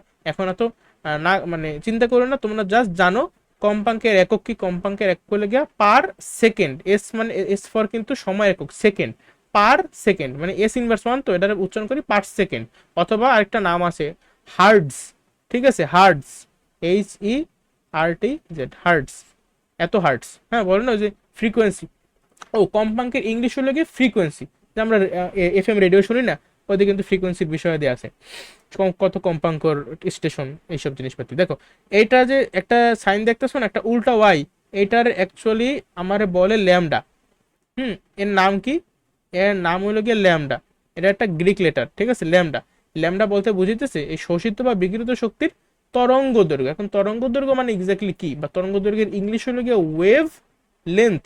এটার মানে অ্যাকচুয়ালি কি এখন ওদিকে যাইতেছি না, জাস্ট জানতে হবে ল্যামডা মানে এটার তরঙ্গ দৈর্ঘ্য, নিউ মানে কম্পাঙ্ক, নিউ এর একক কি হার্টস, ল্যামডার একক কি যেহেতু একটা দৈর্ঘ্য সো মিটার। এগুলো জানলেই আমার মোর দেন ইনাফ। এখানে জাস্ট যা যা আমি বলছি ওগুলো সব দেয়া আছে, ঠিক আছে ভাইয়া। তোমার আশা করি কোশ্চেনগুলো আসলে পারবা। সাপোজ তোমার এইচ আর সির মান তুমি এমনিই জানো, তোমার জাস্ট বলবে যে যে আলো শক্তিটা বিকিরিত হইতেছে ওই আলো শক্তির মানে ওই তোমার তরঙ্গ দৈর্ঘ্যের মান বলে দেবে, এই ল্যামডার মানটা তারা বলে দেবে। তো জাস্ট মান বসাইলে তোমার ই এর মান কিন্তু বের হইয়া যাবে। সাপোজ বললো যে আমার ল্যামডার মান কত, বলো মনে করো 40 × 10⁻12, এইটা হলো কি আমার এই তরঙ্গ দৈর্ঘ্য বলে দেবে। তরঙ্গ দৈর্ঘ্যের মান হইলো এত এত এত এত তরঙ্গ দৈর্ঘ্য বিশিষ্ট আলো বিকিরিত হইতেছে, তাহলে এইটা হলো কি আমার তরঙ্গ দৈর্ঘ্যের মান এত মিটার। সাপোজ বললে যে কোনো মান আসতে পারে, আমি এটা ধরলাম। তাহলে আমার এই সূত্র অনুসারে এই আপতিত সরি কি বলি শোষিত বা বিকিরিত শক্তির পরিমাণ কতটুকু হবে সূত্রে বসাই দেবা ডিরেক্ট। এখানে এইচ এর মান লিখবা ওই মানে প্লাঙ্কস কনস্ট্যান্টটা লিখবা, এখানে সি এর মানটা লিখবা মানে ওই যে 3 × 10⁻8, এই দুটো তেমনি মুখস্থ, আর ল্যামডার মানও তোমার বইলা দিয়েছে, সো জাস্ট বসাই দেবা। তাহলে আলটিমেটলি তোমার কি শোষিত বা বিকিরিত শক্তির পরিমাণ এত জুল, এটা কিন্তু বের হইয়া যাবে। আশা করি আমরা বুঝতে পারছি। এই টাইপের ম্যাথ আমি প্র্যাকটিস করাবো সামনে, আজকে তো মূলত থিওরি বেসিক কনসেপ্ট রিলেটেড একটা ক্লাস, ঠিক আছে গেল। এখন আর কি কিছু বাকি আছে? দেখো তো একটা কথা বলা বাকি আছে, কথাটা হলো তোমার যখন শক্তি উচ্চ শক্তি স্তর থেকে নিম্ন শক্তি স্তরে যাইতেছিল, এই যে উচ্চ শক্তি স্তর থেকে ইলেকট্রনটা নিম্ন শক্তি স্তরের দিকে যাইতেছিল, তখন কি হইতো শক্তিটা বিকিরিত হইতো না, তাপ শক্তি বা আলোক শক্তি। এই যে মনে করো বিকিরিত হয়েছে এই জিনিসটা, একটা যন্ত্র আছে, যন্ত্রটার নাম হলো গিয়ে প্রিজম। এই প্রিজমের মধ্যে, প্রিজম এমন একটা জিনিস, এই জিনিসের মধ্যে তুমি যদি একটা সাদা আলো পাস করাও, এটার মধ্যে দিয়ে মনে করো তুমি সাদা আলো পাঠাইলা, সাদা আলো নর্মাল যে আলোটা আর কি, আলো পাঠাইলা, এ কি করবে এই পাশ দিয়া 7টা আলোতে ভাগ করবে। এই সাদা আলোটাকে, সাদা আলো কিন্তু কিছুই না, সাদা আলোর মধ্যে কিন্তু অ্যাকচুয়ালি সব আলোই আছে, 7টা আলোর সমষ্টি হইল গিয়া এই সাদা অথবা বর্ণহীন আলো, ঠিক আছে। তো এই প্রিজমের মধ্যে গেলে কি হবে, প্রিজম কিন্তু এই 7টারে ভাগ করে দেবে। দেখো 7 ভাগে ভাগ করে দিল আলোটারে, ওই যে রেইনবো, বেনি আসো কলা, ঠিক আছে, বেগুনি নীল আসমানি সবুজ হলুদ কমলা লাল। তো এই জিনিসটা জাস্ট মনে রাখবা যে তুমি, আর এই প্রিজমের যে এই যে ঘটনাটা, এটা কিন্তু তুমি যখন নিম্ন শক্তি স্তর থেকে উচ্চ শক্তি স্তরে যাবে, এই যে এখন এদিকে দেখো ইলেকট্রনটা নিম্ন শক্তি স্তরে আছে, এখান থেকে ইলেকট্রনটা উচ্চ শক্তি স্তরে গেল, এই সময় কি এই প্রিজমের বা এই তুমি এই আলোটা কি এগুলারে বলে হলে গিয়া বর্ণালী, ঠিক আছে, আলোক বর্ণালী, পারমাণবিক বর্ণালী। এই পারমাণবিক বর্ণালী কি এই সময় সৃষ্টি হবে বলো? এটা কিন্তু এই সময় উল্টা তোমার শক্তি শোষিত হইতেছে। আলো যখন মানে শক্তি যখন শোষিত হয় তখন কিন্তু এই আলোর কিছু হবে না, ঠিক আছে। কিন্তু কখন হবে, ধরো আমার ইলেকট্রনটা উচ্চ শক্তি স্তরে আসে, এইখান থেকে ইলেকট্রনটা নিম্ন শক্তি স্তরে আসলো, হ্যাঁ এখানে 50 জুল ছিল কিন্তু এখানে আসতে হলে তার 20 জুল লাগবে। তার মানে সে এই যে এক্সট্রা 30 জুলটা সে আলোক শক্তি রূপে সে ছাইরা দিল, বা সে নির্গত করলো, বা সে বিকিরিত করলো।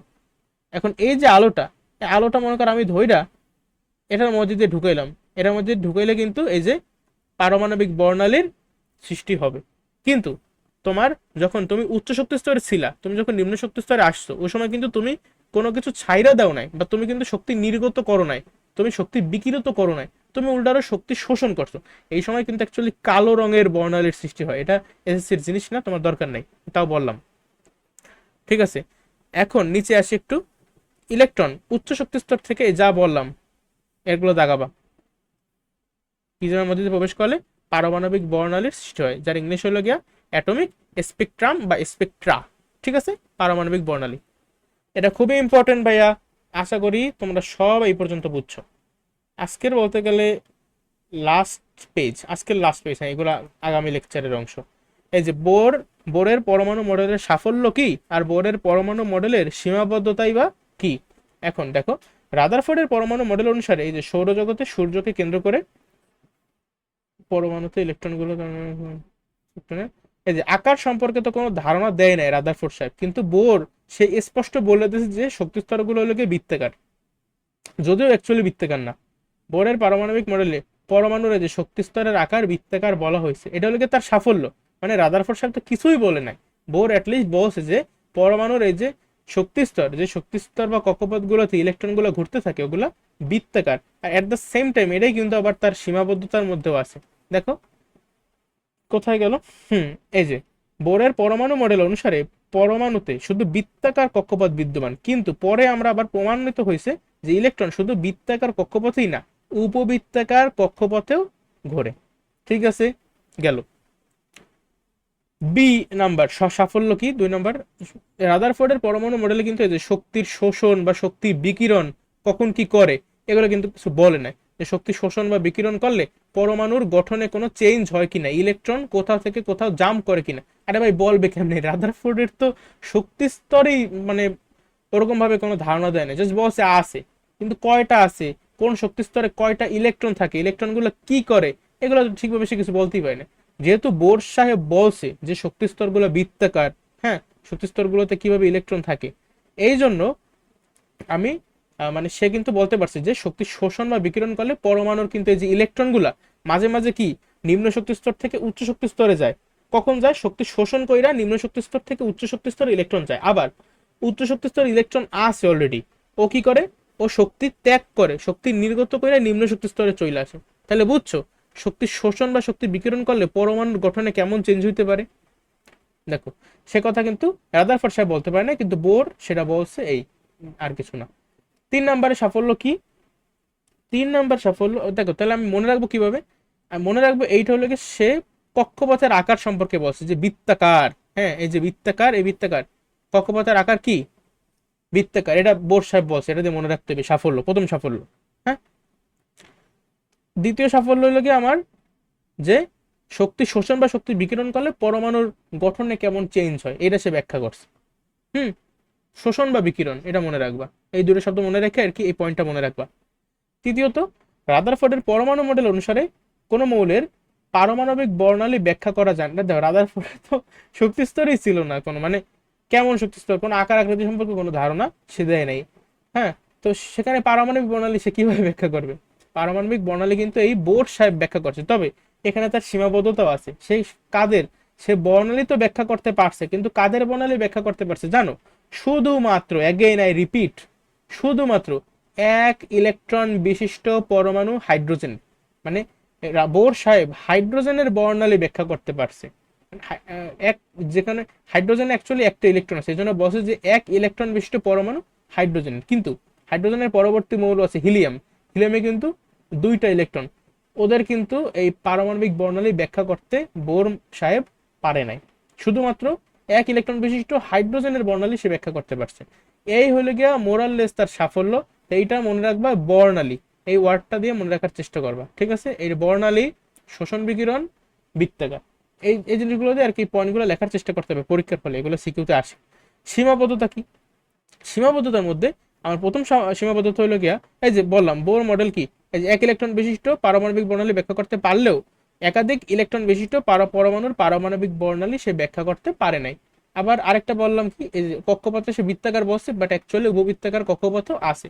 আর লাস্ট আরেকটা আছে সীমাবদ্ধতা, সেটা হলো আমরা দেখছি যে এক শক্তি স্তর থেকে অন্য শক্তি স্তরে গেলে আমার শক্তি শোষণ বা শক্তি বিকিরিত হয়।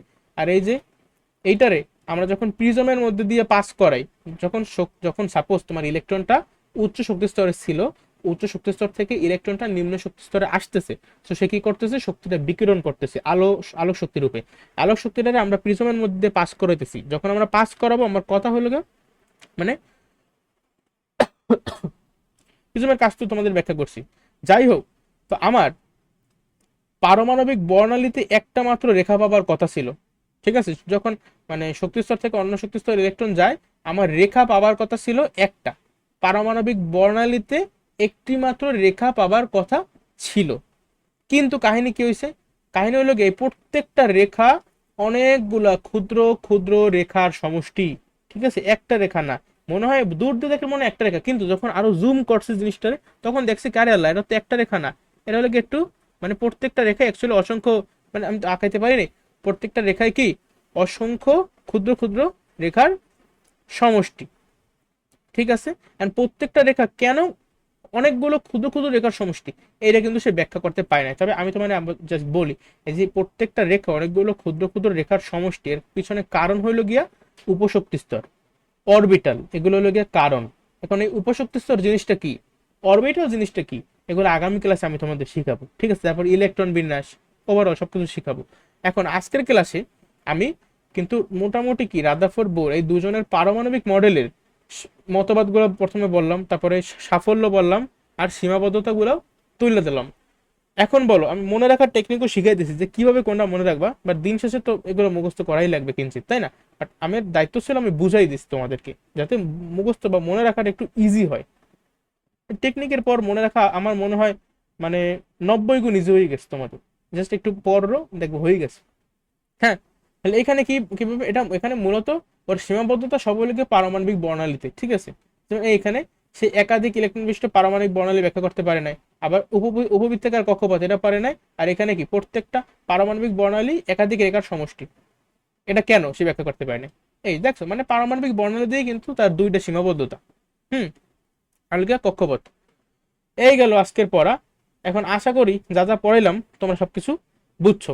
এখন বাসায় যে বইটা ভালো মতো পড়ো। আজকের ক্লাস এই পর্যন্তই। সবাই নিজে ভালো থাকো এবং অপরকে ভালো রাখো। আসসালামু আলাইকুম।